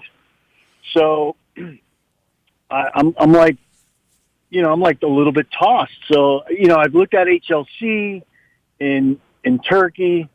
Well, look, first of all, let me tell you that your wife is not incorrect. So in general, when you're going overseas and you're having like cosmetic surgery, tourism situation, you're pretty much you're on your own. And some of the infections and just some of the messes that I've seen have been horrific. Alba Reyes is a different story. She's actually a real hair transplant surgeon. She's involved in all of the major societies. She's accepted into the International Alliance of Hair Restoration Surgeons, and she actually has, a really qualified staff, and she's been in the game for a long time. Yeah, I spoke to a couple of her staff people. I also speak Spanish, Okay. And I'm getting the answers that I feel that are honest. Like, how many surgeries you do a day? They tell me, no, we do one surgery a day. The only time we might do two if patient number one, the surgery, he doesn't have a lot of grafts to do. She does manual punch, which, if you suck with manual punch, you suck. But if you're good, you're good. Just like I'm thinking micromotor. At least that's, the research that I've done. And again, you can just keep going and keep going. And next thing you know, you get a freaking PhD in this research. And honestly, I'm just exhausted on the. It is exhausting. But let me interrupt I you for can't just buy a a moment. vacuum cleaner now. Okay, I can't even imagine what you're going through. When you're talking to a clinic about manual FUE, you need to clarify with them if they're talking about a handheld punch that's being rotated between the forefinger and thumb, or if it is a handheld motor, or if it's or even if it's a device where the motor is attached to like this floor standing suction device. There's some confusion in the industry over the past several years over what manual FUE actually means. Originally, manual FUE is simply holding a punch between your fingers. So make sure that you understand what motorized or what manual FUE means to each clinic that you're talking to. Like when you're talking to HLC, when they say manual FUE, they're holding the punch in between their forefinger and thumb. That's true manual FUE. But you talk to some other clinics, especially in LA and a couple of the larger cities where you're dealing with a lot of these clinics that have that don't they'll say manual FUE because it's not the robot. That's in their minds. That's how they're differentiating, because they actually have to hold the motorized piece in their hand. That's manual for them, and it's incorrect. Yeah. Yeah, got it. So make sure you have that distinction when you're talking to them. Also, this is something kind of new that I shouldn't really ask on how much they charge per graft. I saw like a video actually in the last couple of days that you should ask how much they charge per hair, because per graft could be like, the lower chin. What kind of video where did you see this video? Stuff that I like. There's a guy that I follow out of the Canary Islands, Spanish speaking guy. He went to a clinic in Turkey. They did shit work. He started bad mouthing them on a YouTube channel in Spanish, because he definitely doesn't speak English. My mother's from Spain and whatever. I lived there, kid and all that, but I grew up here in Jersey and been down here in Miami forever. I'm in my mid-50s, by the way. And then he started bad mouthing them, and they told him, look, if you stop bad mouthing us, you can come back. I'm not sure he got a refund, which if they screw you up, that to me wouldn't even matter. But he actually went back. He took the bait, and they did a second surgery. And, oh, man, they screwed him up. And he's like, look, if you do good work, I'll shut the fuck up. But if not, you're going to get the wrath of me on my channel. And that's what it was. And then He went for a third surgery to Jimena Villa in Madrid, Spain. And she did a good job, but it seems like she basically told him, look, that's it. You don't have enough donor from your back and sides to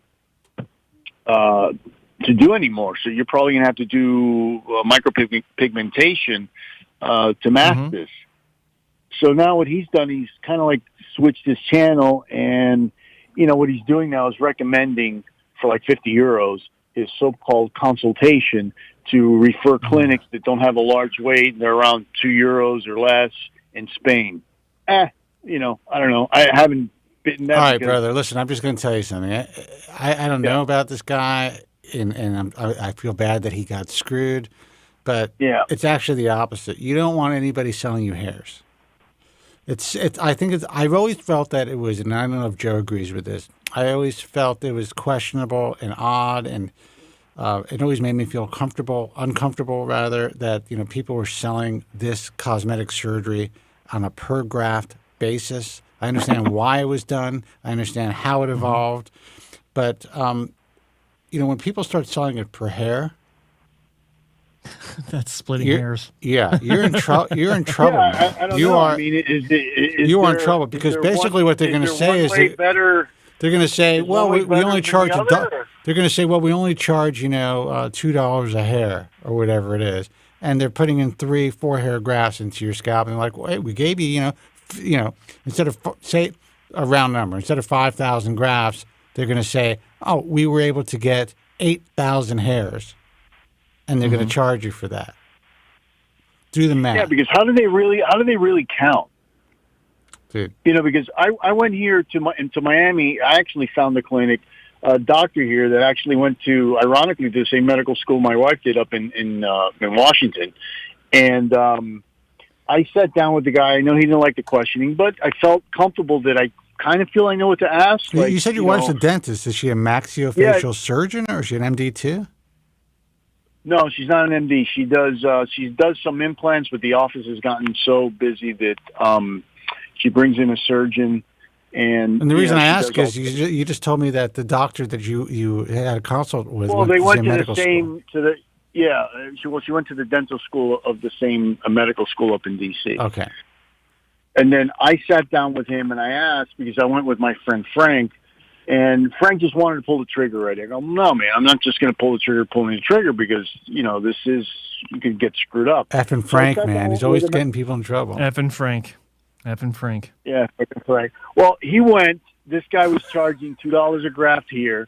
I asked, how many surgeries do you do a day? Or how many surgeries do you do? He told me 8 to 10. I'm like, a week, a month? What is that? And he goes, no, a day. I go, and you're the only doctor?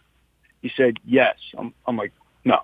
I told Frank, I go, look, this ain't for me, man. This is a factory, and I'm not looking for cheap. I'm looking, of course, like anybody else, the best bang for the buck, but I want it done right the first time, because I don't want to be like this. There's a guy in Miami that's doing 8 to 10 surgeries a day and charging $2 a graft? $2 a graft, yep. I think it's called... Is he are they Siamese twins? No, man. You can't use that word, man. Can't use that word. You can't use that? You can't use Siamese? Well, can't you sign me? I got to tell you, the guy that was going to do the guy that did the surgery. I mean, I don't know. I mean, again, I'm fluent in both, or Spanish and English. He didn't even speak well English, and I'm like, no, man, this isn't for me. And he did it, and they charged him. He spent $5,000. They told him he got 2,500 grafts. They do NeoGraft, is what they did. That's what they do at that office. All right. So basically, this guy flies in or has technicians performing the surgery. Yeah. Down in Miami. Pretty much. All right. And I don't feel that Frank got 2,500 grafts, or at least they cross-sectioned it or whatever. Dude, like Frank got screwed. Okay. Yeah. Your boy Frank got screwed. Listen. You're doing your research. You found the program. You're doing good research. You found a couple of good clinics. For sure, Alvarez is a good choice, but we're not telling you to even get surgery. Never go to any clinic that is charging by the hair. If someone is charging, in my view, in the U.S., $2 a graft in the U.S., you're in trouble because they're cutting corners. for sure. Right, I agree. I mean, Alba de Reyes, she's charging at least what I got quoted, and this was last week or two, or the week before, $2 a graft. Yeah. Now I'm thinking, she's in the DR.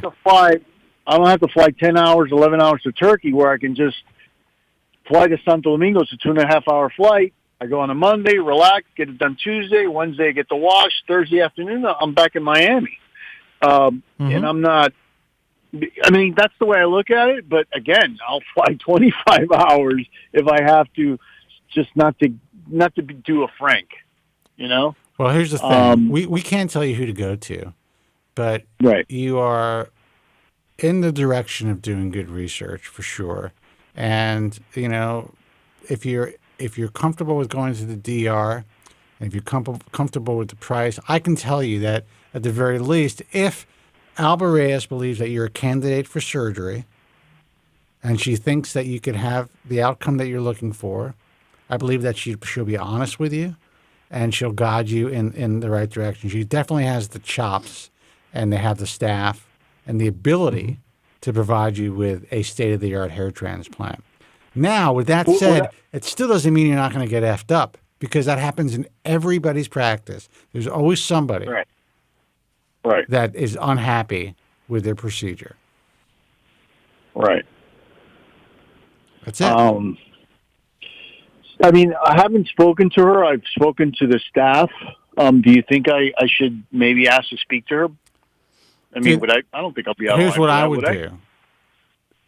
And then I would go down by the graph. Dude, you're in Miami, right? It's what, a 2.5 hour flight, 3 hour flight to the DR? It's cheap. Two, yeah. Go down there, have a consultation, take your wife so she's comfortable before you make a decision. Yeah. Take a little vacation. And the worst case scenario, you guys have some fun in the DR and you decide not that, and at least your wife will, if you decide to go that route, your wife will be able to assess the situation with you. Yeah, because a lot of my friends tell me, "Oh no, man, just going somewhere with the boys and just get it done." I'm like, "No, man, I'm not going to do that. That's just not me. My wife doesn't deserve that. That's just not me." Not only does your wife doesn't deserve that, just realize, I'm sure you have a nice bunch of friends, but most people, when it comes to this, are idiots. Well, yeah, everybody wants somebody else to take the plunge first. Yeah. Everybody wants, okay, you be the guinea pig. No, man, no. I tell people, I go, look, once I decide, I don't need anybody to hold my hand. I'm going to make, I want it to be clear that, I feel comfortable enough to go here. I mean, I've had clinics in Turkey that I've caught them out on bullshit. I'm talking to a guy that he says he's a doctor. I talked to another clinic and he's not. So it's like a minefield in Turkey sometimes.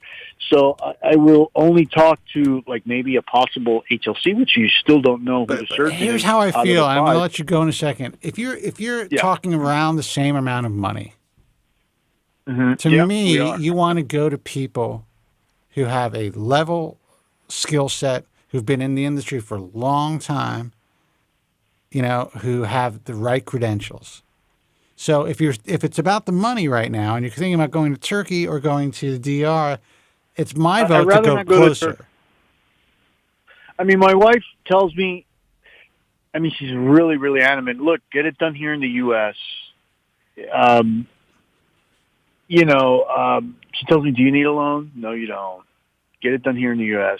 But again, you're a guy. And you're like, well, I'd rather spend it on the boat. I'd rather spend it on the car. If I'm not really sacrificing quality. Let's take money out of the equation completely. Right. Alba Reyes is in a quality.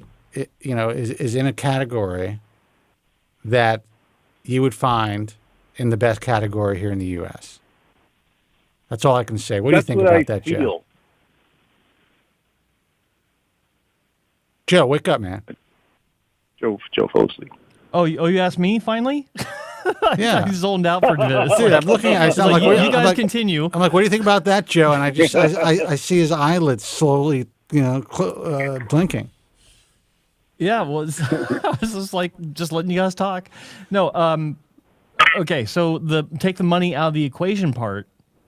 I think that's there's no difference. Like Alba Reyes, I was actually going to say this. When you're looking at, just to address a couple things you're talking about, first off, back to that hairs versus grafts differentiation. I know of a few doctors that feel like they're actually being ethical by charging by the hair because a graft at one clinic may be different at a different clinic.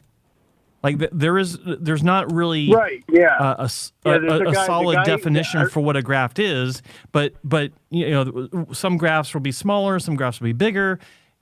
Just depends on how that clinic operates. Pardon the pun. Get it? So, but when you're looking at the cost structure, in my view, I think the cost per graft structure, while there's always questions with that as well, that's the standard in the industry. So if you start charging by the hairs, then how is your patient supposed to be able to quantify what they're getting compared to where it would be someplace else?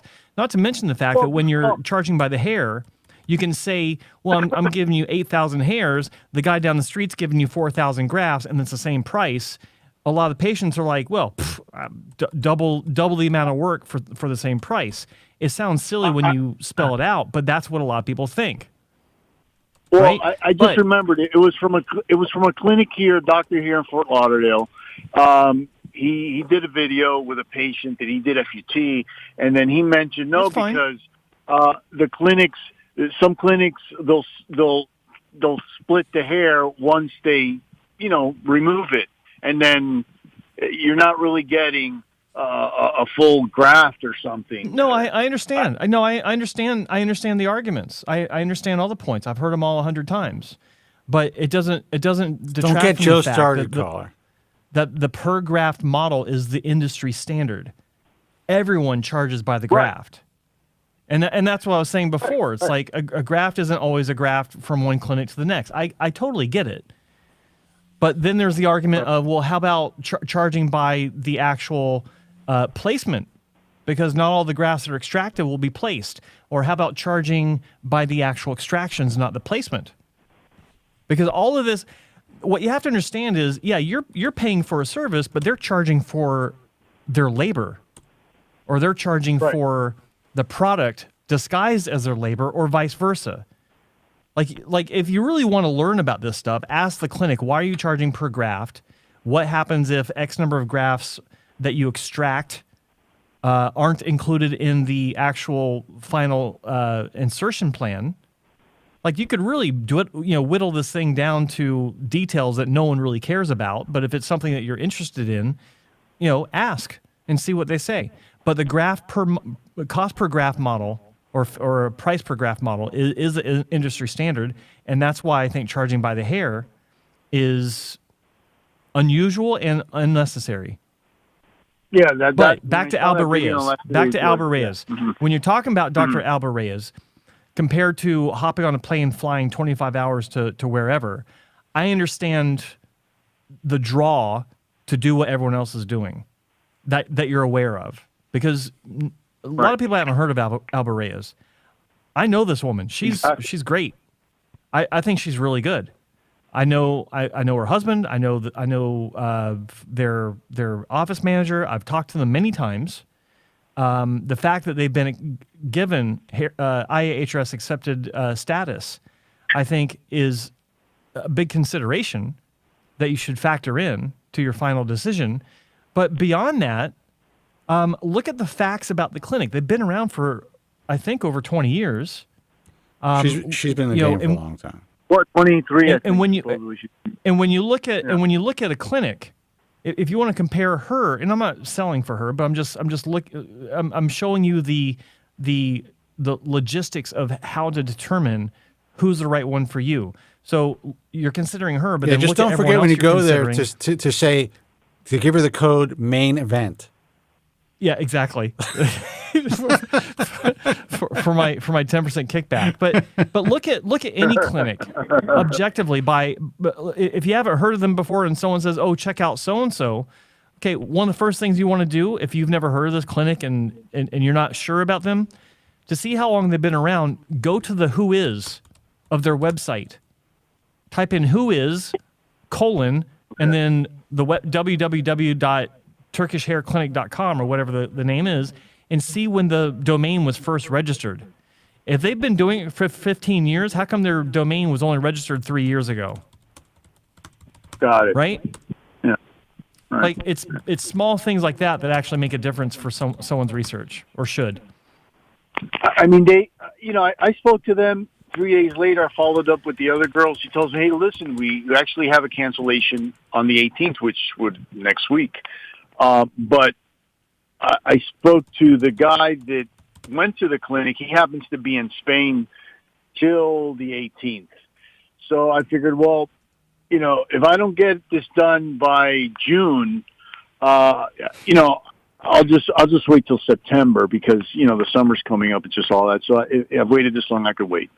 So I want to see him. Even though, his hair's different than mine, I have straight hair.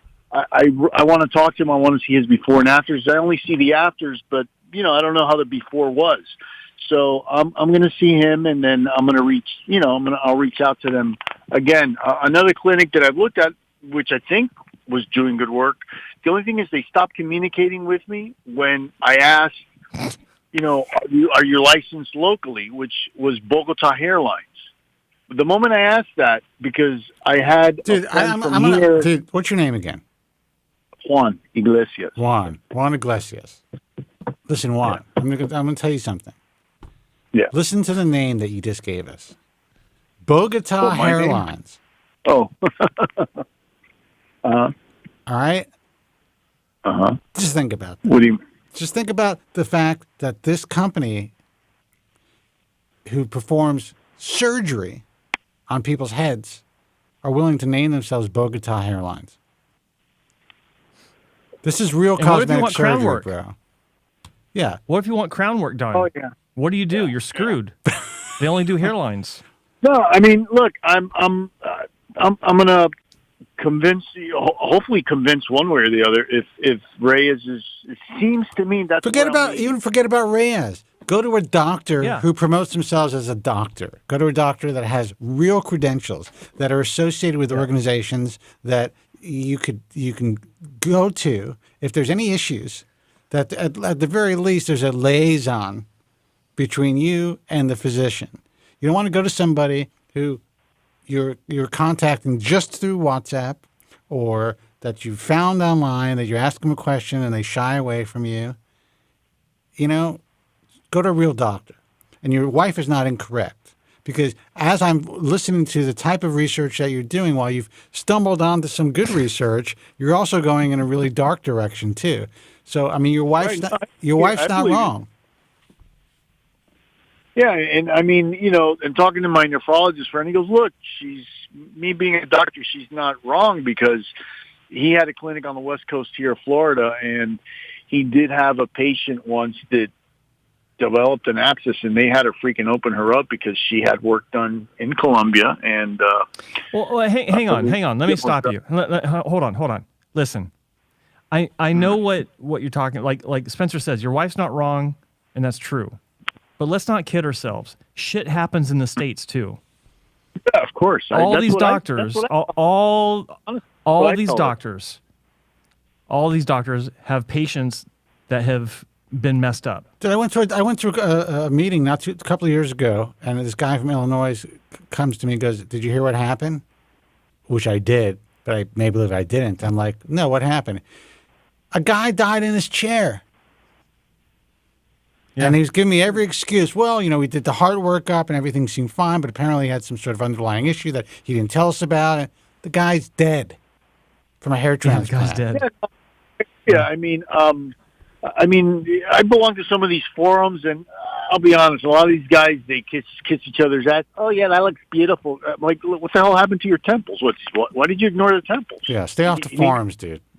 Yeah, stay off the forums. Yeah. Listen, you have a wife who's in medicine. She's giving you good advice. You have a kidney doctor, who said that there's somebody who lives upstairs that had a good hair transplant, giving you good advice. Yeah, take your wife on a vacation. This is my advice to you. Take your wife on a vacation to the DR. Let her help you assess Alba Reyes. First step, have a little vacation. and then kind of work Yeah. backwards. If things don't look good there, there's other doctors that are local.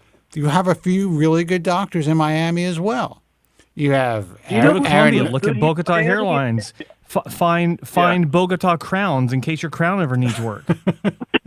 Find Bogota body hair. Anybody here you think I should look at? I mean, anybody here? Dude, you got the Nussbaums, Aaron and his dad. Yeah, but Nussbaum, correct me if I'm wrong. I think his son. He retired. I think his son's doing it now. Am I right? Well, he's still So his son's doing most. Yeah, that's true. But I mean, his Bernie's son's fantastic.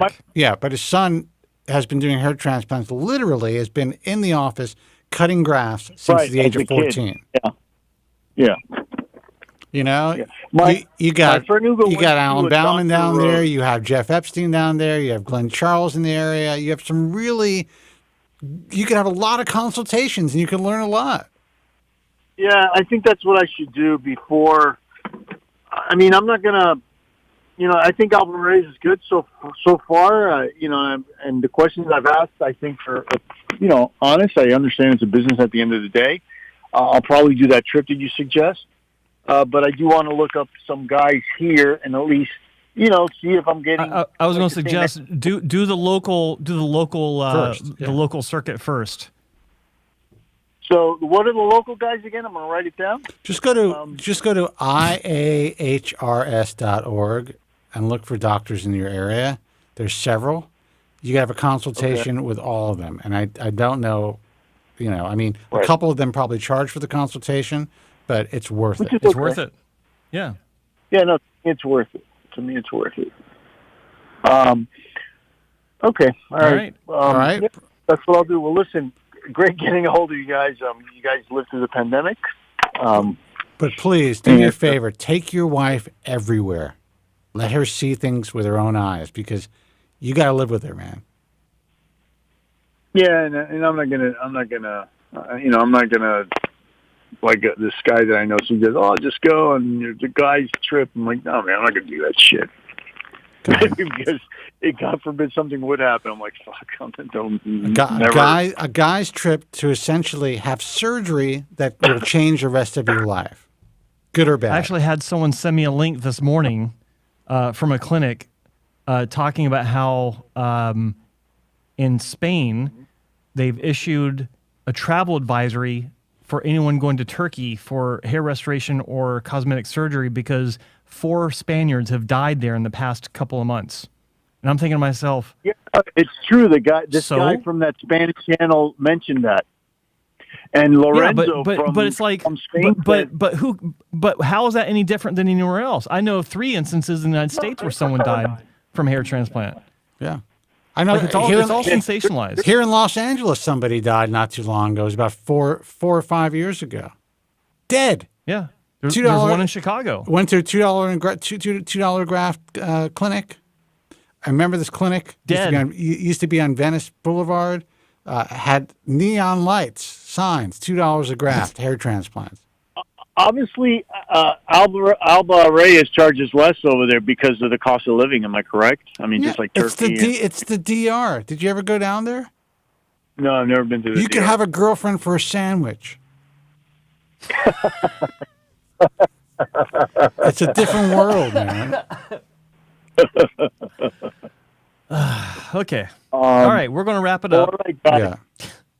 Well, thank you very much. Good talking to you. I'm glad I got through, and I try to listen to you guys. We're glad you did too. Yeah. All right, brother. Good luck. Right on, man. Take care. Appreciate the support. Good luck. I'll point you in the right direction. Thank you very much. Take care of yourselves. Bye-bye.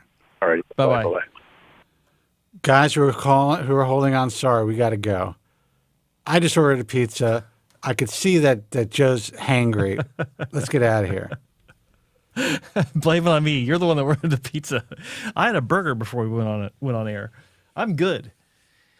It's my once a week cheat. Good calls. Once a week cheat meal. Me too. And it's funny, it's so funny. All the lights are lit, right? Yeah. And hold on. Okay, we're about to order a pizza. Oh. Yeah. It was just conveyed that it hasn't been ordered yet. Okay. Hold on for a second. Let me check this out. Anyway, while he's doing that, for everyone watching, I will be back on Monday for the main event, same time, 3 p.m. Pacific, 6 p.m. Eastern, and 10 p.m. Greenwich Mean Time. I might have a guest lined up. Still working out the logistics, but if you want to be alerted to that, make sure that you've clicked all notifications if you're subscribed. And, of course, if you're not subscribed, click subscribe and ring the bell for all notifications. And while you're here, click the like button. Make sure that you like this broadcast to give us some support. We could appreciate it. Listen, Joe's working hard. He does the main event, get it? And he's working hard to get people to the channel so that people don't get effed up. Yeah. I wish there was a way that I could convey this to more people and really get them to fully comprehend it. If we stop doing the broadcast, there's a possibility, depending on how we decide to do things, because we won't be in the public eye, where we can earn a lot more. Because we're not sitting here face to face with you guys, essentially, spilling the truth, telling you guys everything that you need to know to make better informed decisions. So at the very least, tell people about the Hair Transplant channel. Tell people about the Bald Truth. Follow me at Spencer Coburn on Instagram. Support Joe Tillman in anything that he does. It really is a selfless act when I think about it. When you asked me if I wanted to go on air every day, I said no.